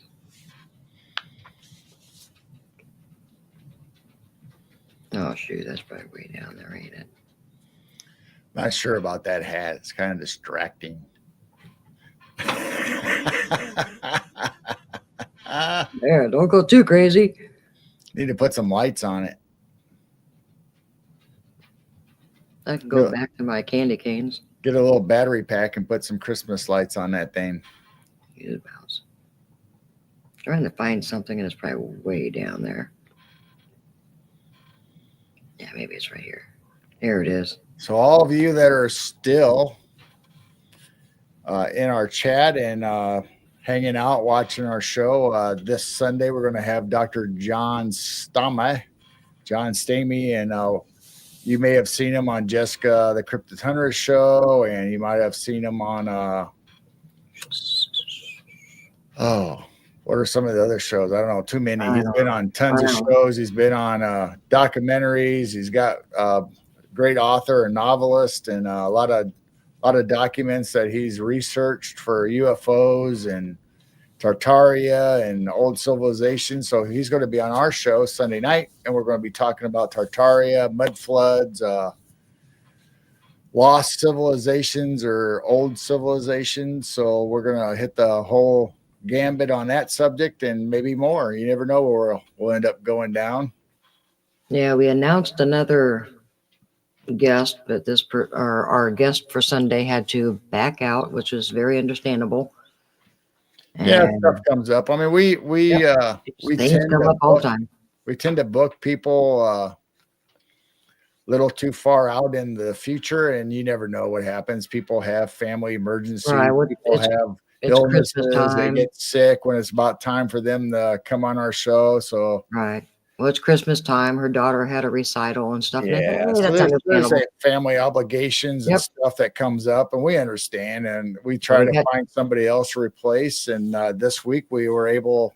to get John. Actually, tonight I was on the phone with Dr. John Stamey, and we were talking about Tartaria and all that good stuff and UFOs and different kind of research. And he agreed to come on our show Sunday. Well, Judy said, "Elf on a Shelf. This is my favorite.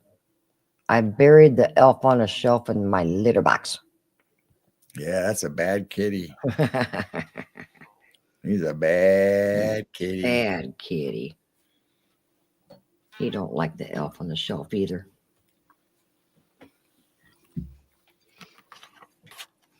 And so tomorrow is going to be freezing cold. So we're understanding about guests. It's kind of our fault because, like I said, a lot of times I get in a hurry and I book people 2 months out. I Well, probably shouldn't do that, but it's a lot easier on us if we have somebody booked, so we don't have to scramble around at the last minute and try to find somebody to pop on with us. And so I put it out there for people to come on our show, and if they, if it fits their schedule, then I put them down. But stuff comes up at the last minute. And yeah, because it's Christmas time. You have all kinds of things coming up. Just like Dr. John, he does conferences all the time. So he's going to be coming back from a conference and then do our show. Cool. That'll be a good show. What do you call an elf who won the lottery?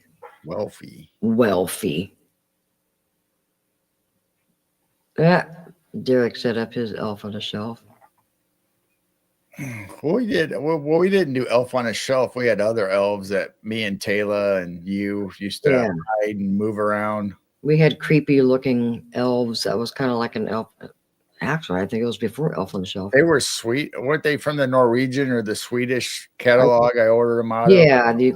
That they hang on ladders and stuff like that. Well, you kept hiding them on our youngest daughter. And I think the worst one is when she went to bed and saw the shadow behind the curtain.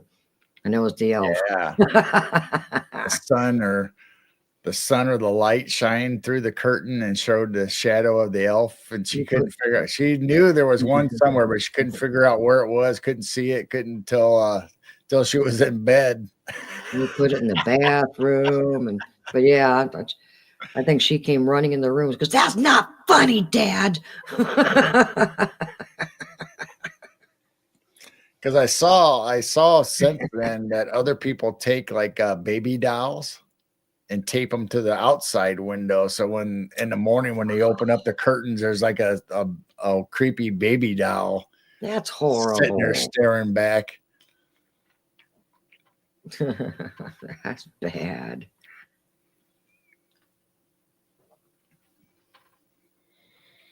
That's okay, Judy. You should see my texts and stuff that I write. It's not only I probably misspelled a word, but then autocorrect tries to put a better fitting word, and then it's even off compared to what I was trying to say. Well, I do the microphone, and sometimes the voice text does not hear what I'm saying, and boy, does it come up with some wild stuff.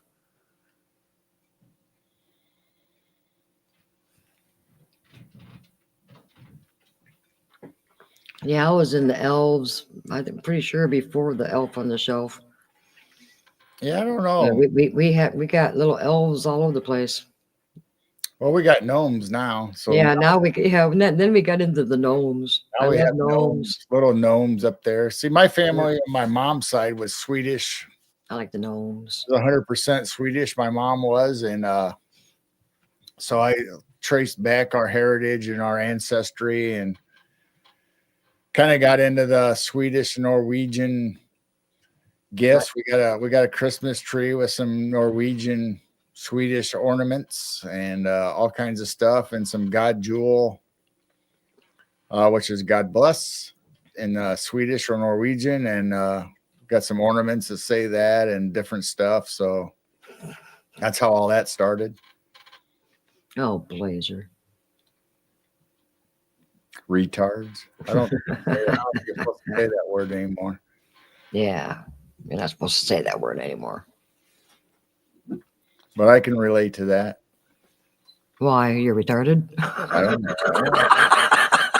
I guess it depends on who's watching or who I'm talking to at the time. They might think so. I don't know. You can relate to that.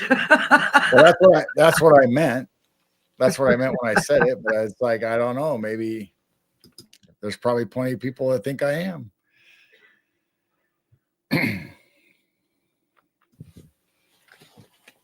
Yeah, I love gnomes. I've got gnome shirts, gnome sweatshirts, and we got gnomes all over. We leave them out year round. Yeah. I like my little gnomes.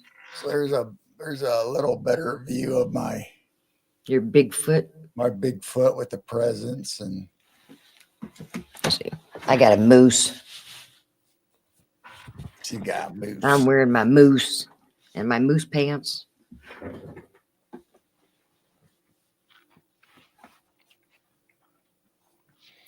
So I got several different subjects that I've been rabbit holing, and Oh, me and Jane, obviously we like Tartaria and old civilizations and World's Fair, and that's what we're going to be talking about with Dr. old John. world. Yeah, the old world stuff. But I've also, got a couple lined up that I'm trying to figure out what guests to have for the secret project programs that came out of Montauk and some other programs like the cell phone and blue screen mind control and the history on that. And I think maybe we might be talking to Barry Littleton about that. I'm not sure. I think he's the right guest, but No, sweet no. But we always go down and find rabbit holes and research subjects. Me and Jane's always checking out different subjects, no matter if it's paranormal, cryptids, and whatever. But we got the blue screen, the 5G, the 4G cell phone signals, and wireless mind control rabbit hole and stuff to discuss. And I like eggnog, Derek. I got some in the refrigerator now. Egg ring who? My brother and I used to make homemade eggnog when we were kids. Then another one that I've been checking out videos and information on is Illinois Bigfoot and Dogman sightings from right now. The earliest I got one back, I think, is in 1958 for Bigfoot in Illinois. And it goes all the way from Chicago all the way down to southern Illinois. Wow. From the Mud Monster to here in central Illinois, or a little bit northern, but central Illinois where we're at. And I've said it a couple of times on the show, and it's going to be included in it if we do a show on it. I assume we'll do a show on it. I just don't know when. I'm still looking at all the videos, and they keep coming up all the time. There's Bigfoot sightings that were a couple of miles away from us to the next town over from us, and Bloomington, Illinois, not too long ago had a Bigfoot sighting. Mothman. Oh yeah, Bloomington had the Mothman sighting not too long ago, a month or two ago. I can't remember how long it's been now. It's been weeks. And then right before that was the Bigfoot down by Canton, Illinois. And that's like maybe an hour and a half. Well, maybe I was going to say about 2 hours. I don't know. Almost 2 hours, yeah. from us. And so I've been watching videos and looking up the reports online and looking up the data. And we do have a guest coming up, and I think it's February. February 9th, I think. Yeah, and she told her story on Bigfoot. Was it Bigfoot Society? Yeah, I think it was Bigfoot Society. She told her story on there, and we were able to get a hold of her and talk to her for a couple hours and becoming friends with her. I mean, real nice lady. So she's going to be coming on and telling her story and the things that she knows about Bigfoot and other cryptids and stuff. So I don't know. We got guests all the way through the end of February now. So got some really good guests, some new guests, some that are repeat that we've had on other shows, and we'll be talking about different subjects or different experiences. And no, Derek, I didn't hear about a supposedly UFO clipping a airplane. no, I didn't hear about that either. I didn't hear about that one. I know supposedly the New Jersey drone that somebody shot one down. Really? That's what I heard. I heard that. I didn't hear that either. I Interesting. heard that today. I don't know if it's true or not. It might have been somebody talking about them, but they actually said that, and I don't know if it was a city or a military or who did it, but supposedly they shot one down. A private person in their backyard? I don't know. Wow. Wonder if they recovered it. I'm assuming that's why they were talking about it, that they shut it down so they would be able to see where it was made, who it's from, check out the technology, but supposedly they shut it down. Wow. Now, whether they actually retrieved it or not, I don't know. And I actually don't even know if it's true that they shut it down. I just heard it on a short video that somebody was talking about it. That's true. You don't know what to believe anymore these days. All right. Derek just said there was a drone crash in Jersey and they blocked it off to the public. Yeah, maybe it's the same story. Maybe it was a crash. Probably. I heard it got shut down. If it got shut down, it's going to crash. So I don't know. Wow. Well, it's been too cold. I haven't been out looking for UFOs. No, but we did go out for a hike the other day when it was 30 degrees out. Yeah. Yeah, if you didn't see our last two videos, we checked out a animal den. That's definitely an animal den.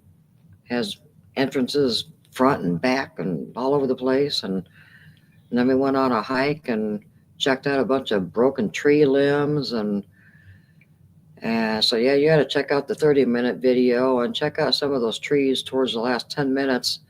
It's like they grabbed the branches and just pulled them down. A lot of them are laying up against the trunk. You know, they just pulled these branches down. It's a very interesting video. So, yeah, we went Sasquatching the other day, but it's just at night, nope.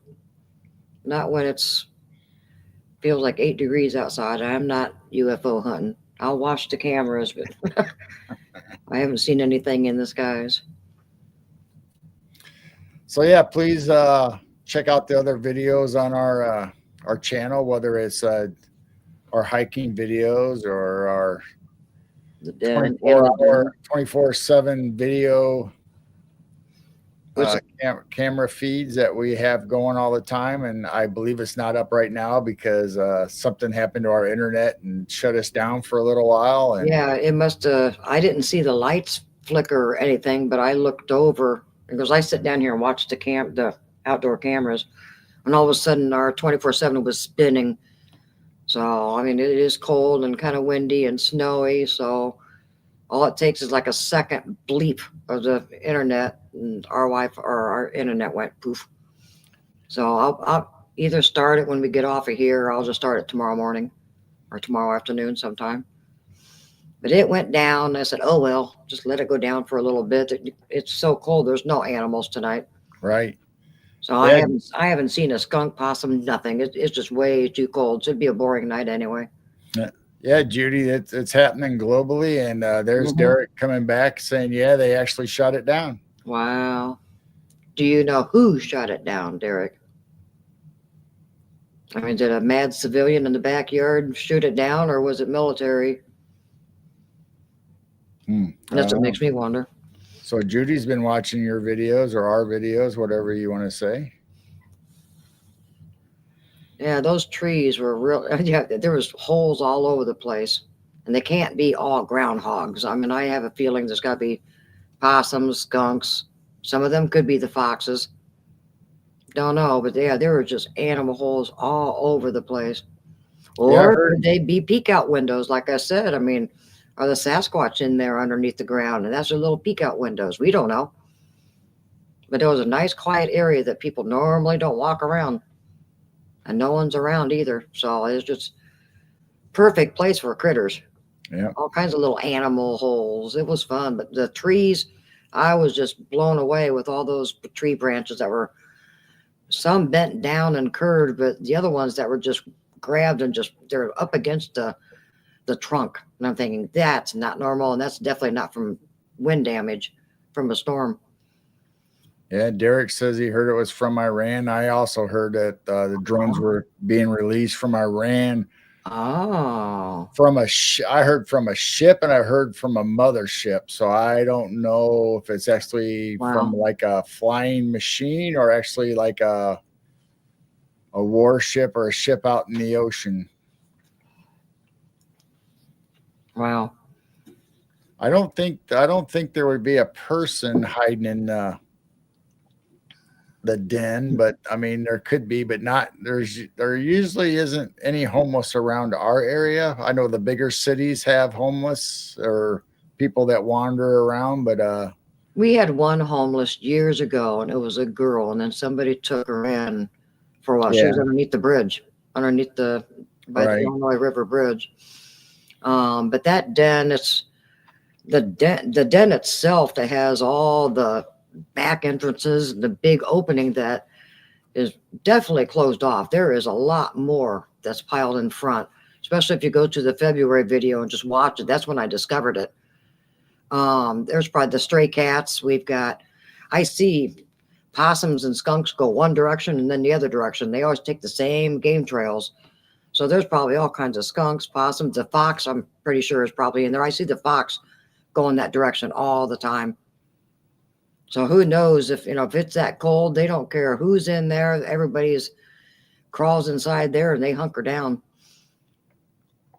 So Judy's been watching all of our videos or our hike and our den videos. And yeah, it was a perfect day. I mean, it was like 56, 57. I'm not sure exactly what it was, but I wanted to go up there all the time, by the train tracks and those trees, because that's where I hear all kinds of noise and stuff. Well, looking at those trees, I think we got some evidence that, they hang out up there from time to time. It was really cool. It was a nice warm day. Now it's cold. Yep. But by the time it warms up in the spring, there'll be a nice time to recheck out that big den and then check out all those little holes and see if they're still there. And we'll get an update in the spring and see how it's changed in a few months. I've been wanting to go back to that den, but we've had so much cornfields and stuff and can't really travel much and hike across the fields. Then you may have seen Maxim Furyk. Maxim Furyk was on Paranormal Odyssey, where he wrote books. One of his last books was The Lost Tribes of Bigfoot. Oh yeah, the book, and he has been a rock and roll a historian and wrote books on rock and roll bands and music and other aspects along with paranormal and cryptid and stuff like that. So I have got him scheduled to come on in February to talk about his books and certain subjects along that lines of the Lost Tribe, and so that'll be interesting. That's cool. Yeah, Gerald told me to go in it. We should have taken a flashlight. I wasn't really thinking, I should have grabbed some stuff to gift too. I didn't even think about leaving stuff for gifting. But I mean, yeah, next time we are going to try to get a flashlight and see if we can at least peek in there a little bit. See if, if anything's moving around or something. So next time we might have another nice warm day in a few weeks. I mean, you never know. If it's like 40-some degrees, we can bundle up and head on out.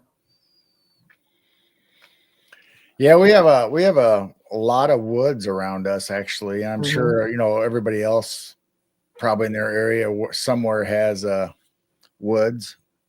So it's just not all crops and flat land here where we live. We live in the Illinois Valley, and we have the river. We have a lot of woods and hills, and a lot of the fields usually have like a tree line also, and the train track has a really nice tree line. But we have one section that we have relatives that own property up there, or at least part of my family, and it's called Wolf Hollow. And I used to go hunting there a long time ago when I was a kid growing up, and mushroom hunting and all that good stuff in Wolf Hollow. And we have Eagles Bluff. There's another big hilly. It's not a mountain, but it's a hill. Definitely a giant hill. It's huge.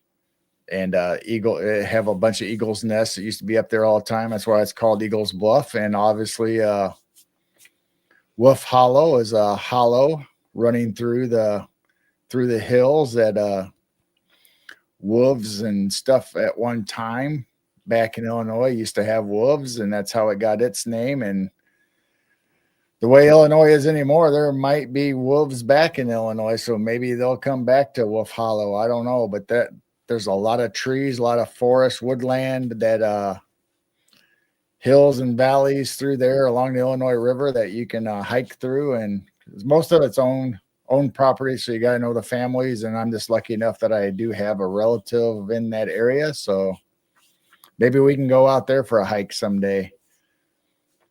I still wonder if I'm seeing either a very healthy, fluffy coyote, which is I still question, or we're seeing a timber wolf on the camera once in a while. It's definitely not a fox. It's bigger than a fox.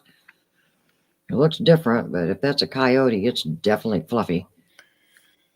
So Wolf Hollow, not only is it a low and winding road through the trees and the little valley and hill and stuff, but it has tree lines on both sides that kind of curve over.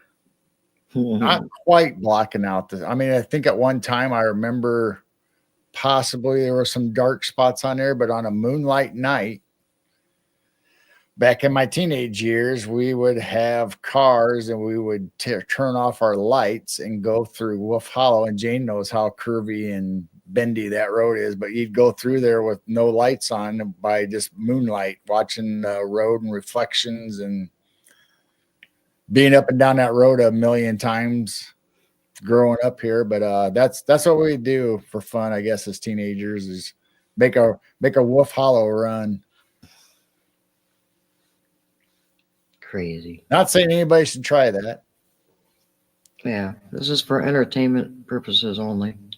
So I guess I should have said I may not or may have done this.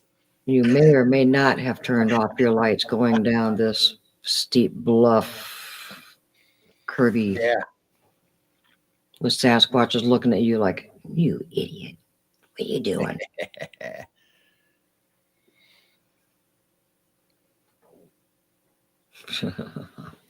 I don't know. I don't think anybody would I don't know.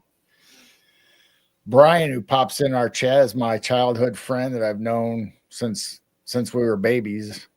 We grew up together. Our families were really close, and all of our kids, not my kids, but all of us kids growing up, their family and our family, for 4 or 5 kids, we each had a kid in each family, or that was at least the same age or maybe one age difference from all of us kids growing up. So we always had somebody to hang out with and have fun with and do stuff. And Brian was my partner in crime most most times, along with some of my other friends. But yeah, if you actually really heard the stories and stuff that we probably did, you probably wouldn't want to adventure out with us.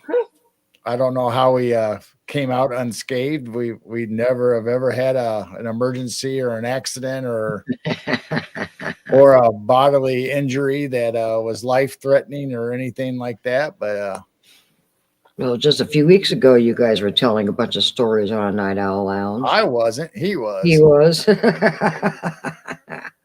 I usually don't bring it up very much, but whether it's jumping off the bridge or the grain elevator in the Illinois River or any of that stuff, shoving a raccoon in somebody's mailbox, playing car tag, mouse and cat through the alleys and byways around our small little town, and you actually had to have your car touch the other person's rear bumper to tag them, to count them out. So that was fun. These poor cops in this town. They knew it was us and they didn't care as long as we didn't hurt anybody, or I don't think, at least the ones we knew, because we were friends. We grew up in the area, so we knew who was who and they knew who we were. And if something would happen, they knew where to find us if they wanted to. And it's kind of hard. Those are ceramic trees, and I don't want them upstairs because the cats would probably mess with them. The Christmas tree can't go upstairs because they use it as a scratching post. So I just kind of decorate down here a little bit. There's a few things upstairs. We haven't really fully decorated them. We're not going to put a tree up because we have cats. So we might put up some of our gnomes and Swedish things. We have a tiny little tree up there that we leave up year round. I just have bird nests and birds and things like that hanging on it. And I just take them down and kind of decorate it with the little Swedish stuff.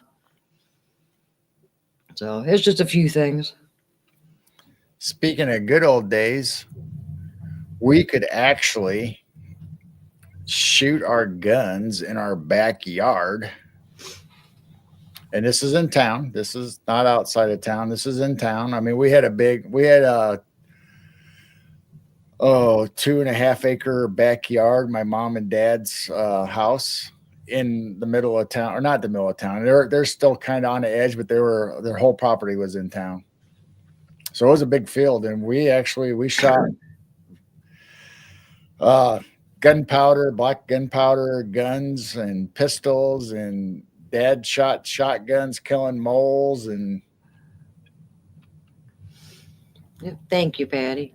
So there was all kinds of stuff that you could do growing up when I grew up and when my dad grew up in our small town, and that you probably should not do today. Yeah, we're both actually in the basement. So if you go some old videos, I used to be on the tablet and I was upstairs keeping an eye on the animals and stuff, so you can see a little bit of our living room. And then we got 2 computers down in the basement. Yeah, so I'm on the new one. I used to be over where Jane was, and I was upstairs on the tablet. Jane was upstairs, and I used to be on my tablet too. Well, we started out together, actually, in that room. We were both sitting together. Well, when I was doing William Nighthawk's show of Dennis, I was on the tablet. Yeah. Man, that was almost 2 years ago. My God, we've been doing this for almost 2 years. Then we got the iMac, or that, not iMac, but the Mini Mac. The Mini Mac.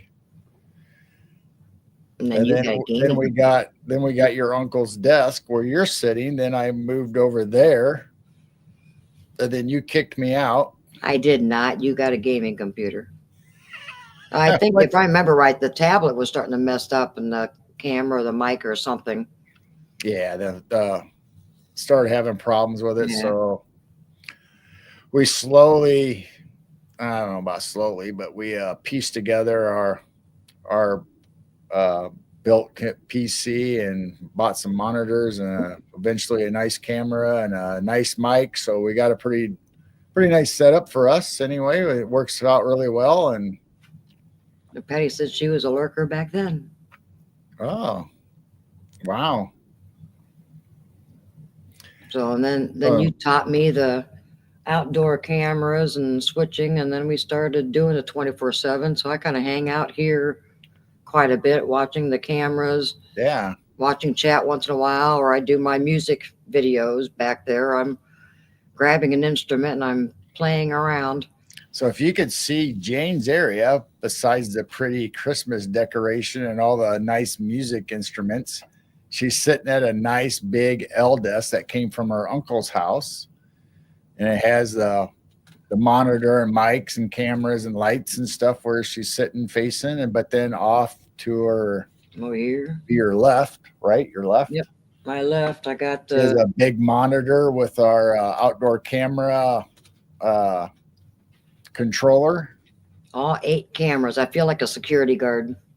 So she can sit there and have her internet and her tablets on a desk and I got my phone, both keep tablets. track of the outside and what's going on in Facebook and us kids, and not us kids, not me, but my kids and her kids, and check out all the Facebook posts. And so she's got her own little like she said, she's like a night watchman over there.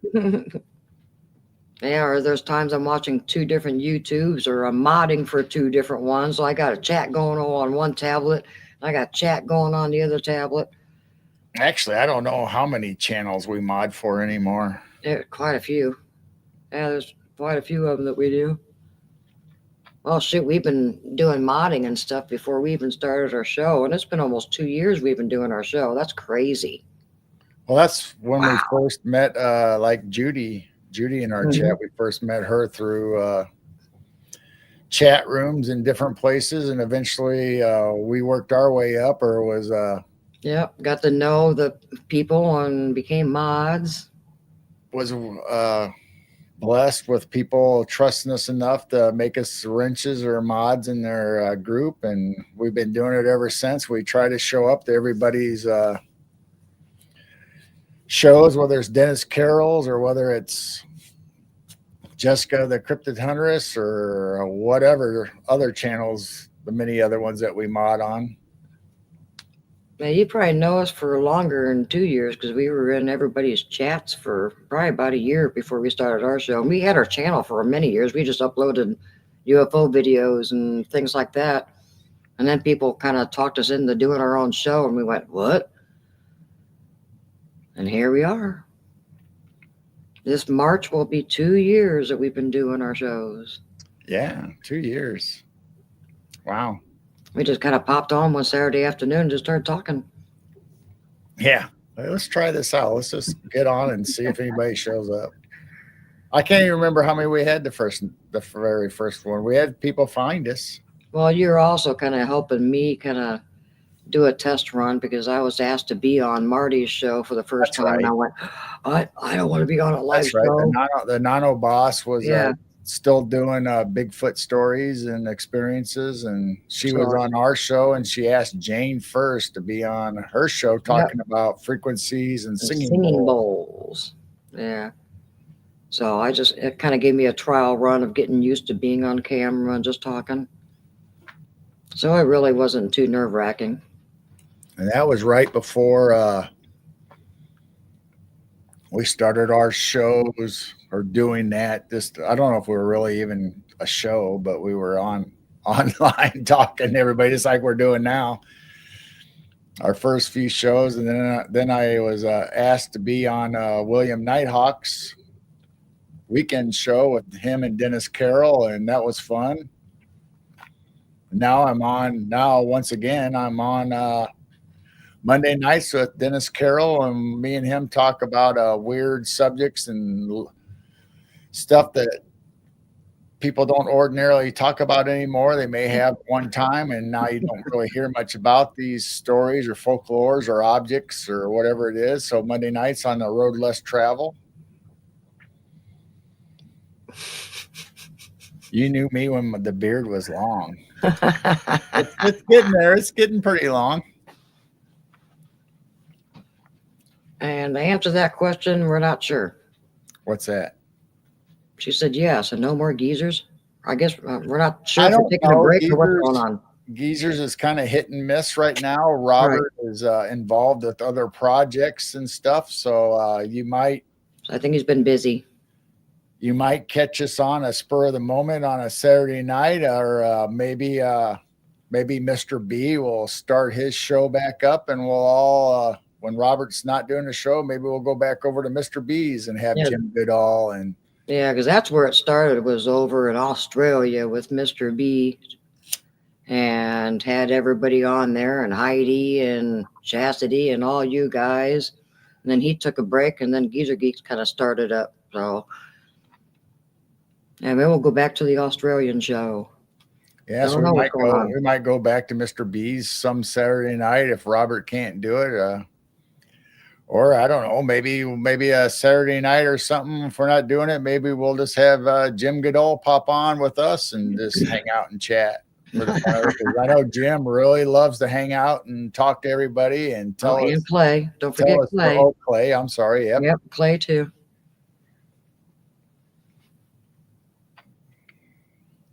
So there's 4 or 5 of us that are usually regulars on Saturday night, and I don't know. Maybe we'll bring Jim on a Saturday night if Robert's not doing anything, or see if Mr. B wants to host, or maybe it'll be on our channel. I don't know. Good night, Scott. Thanks for stopping by. Yeah. Thanks, Scott. Thanks for hanging out. Anybody that's still left in our chat, or not our chat, I know who's in our chat, who's still watching that's not in our chat, thank you for coming and hanging out with us. Rambling on now, though. We're just talking about anything and everything. Elf on a shelf.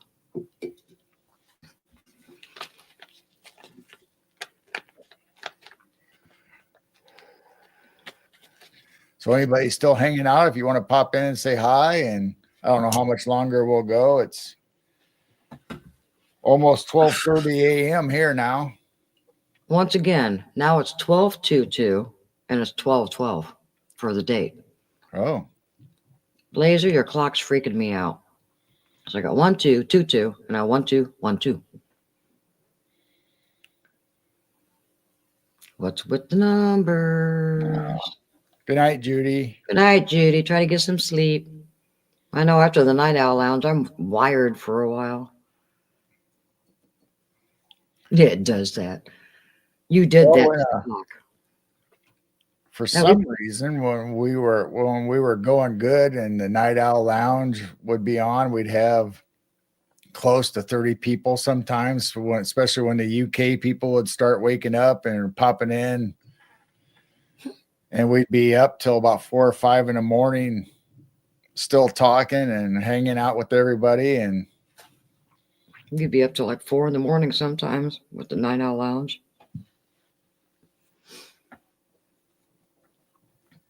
Yeah, and I got 1 2 2 3. 1 2 2 3. So I don't think this is going to be a 4 or 5 in the morning show. This is going to be like probably here pretty soon, unless more people pop in or more people start chatting, or we come up with some new subjects, something to talk about. Uh-oh, dog's up. Yeah, she probably wants to go out, or a cat bothered her. Oh, she's fine. We just let her out right before we came downstairs. Yes, I see 1111 quite a bit. I see 1 2 3. I see 3 2 1. I see 2 2 2. 3 3 3. Yeah, I don't know. There's a deep meaning in numbers, whether you consider them angel numbers or through astrology or whatever your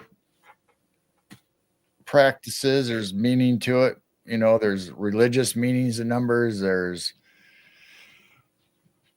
New Age. There's just anything and everything. You can come up with numbers that they mean something. There's a galactic number. There's your soul family and numbers, and that's a whole rabbit trap.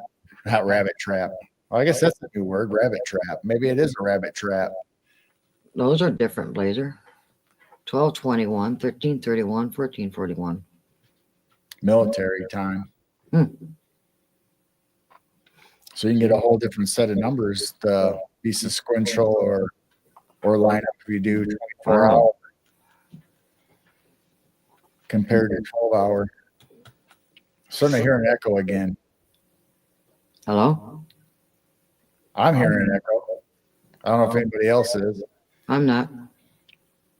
I hear the chimney screaming again. Nope, I can hear my voice through the speakers, and I don't normally hear my voice through my speakers. Just yours. Blazer did it. Blazer, you brought up numbers. Blazer did it. You brought up forbidden numbers. Yep, they hear the echo. Uh-oh. Sometimes if I share a window or something, It goes away. Echo, echo, echo, echo, echo. let me How see. about now? Let me see if it goes away. Nope, still there. Let me stop sharing. Nope, still there. I don't know.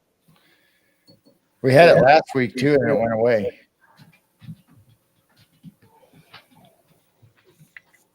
Somebody's buying in on us. And I haven't changed anything, so I don't know why all of a sudden it would do it. And it happened last time, right towards the end of the show, it started echoing.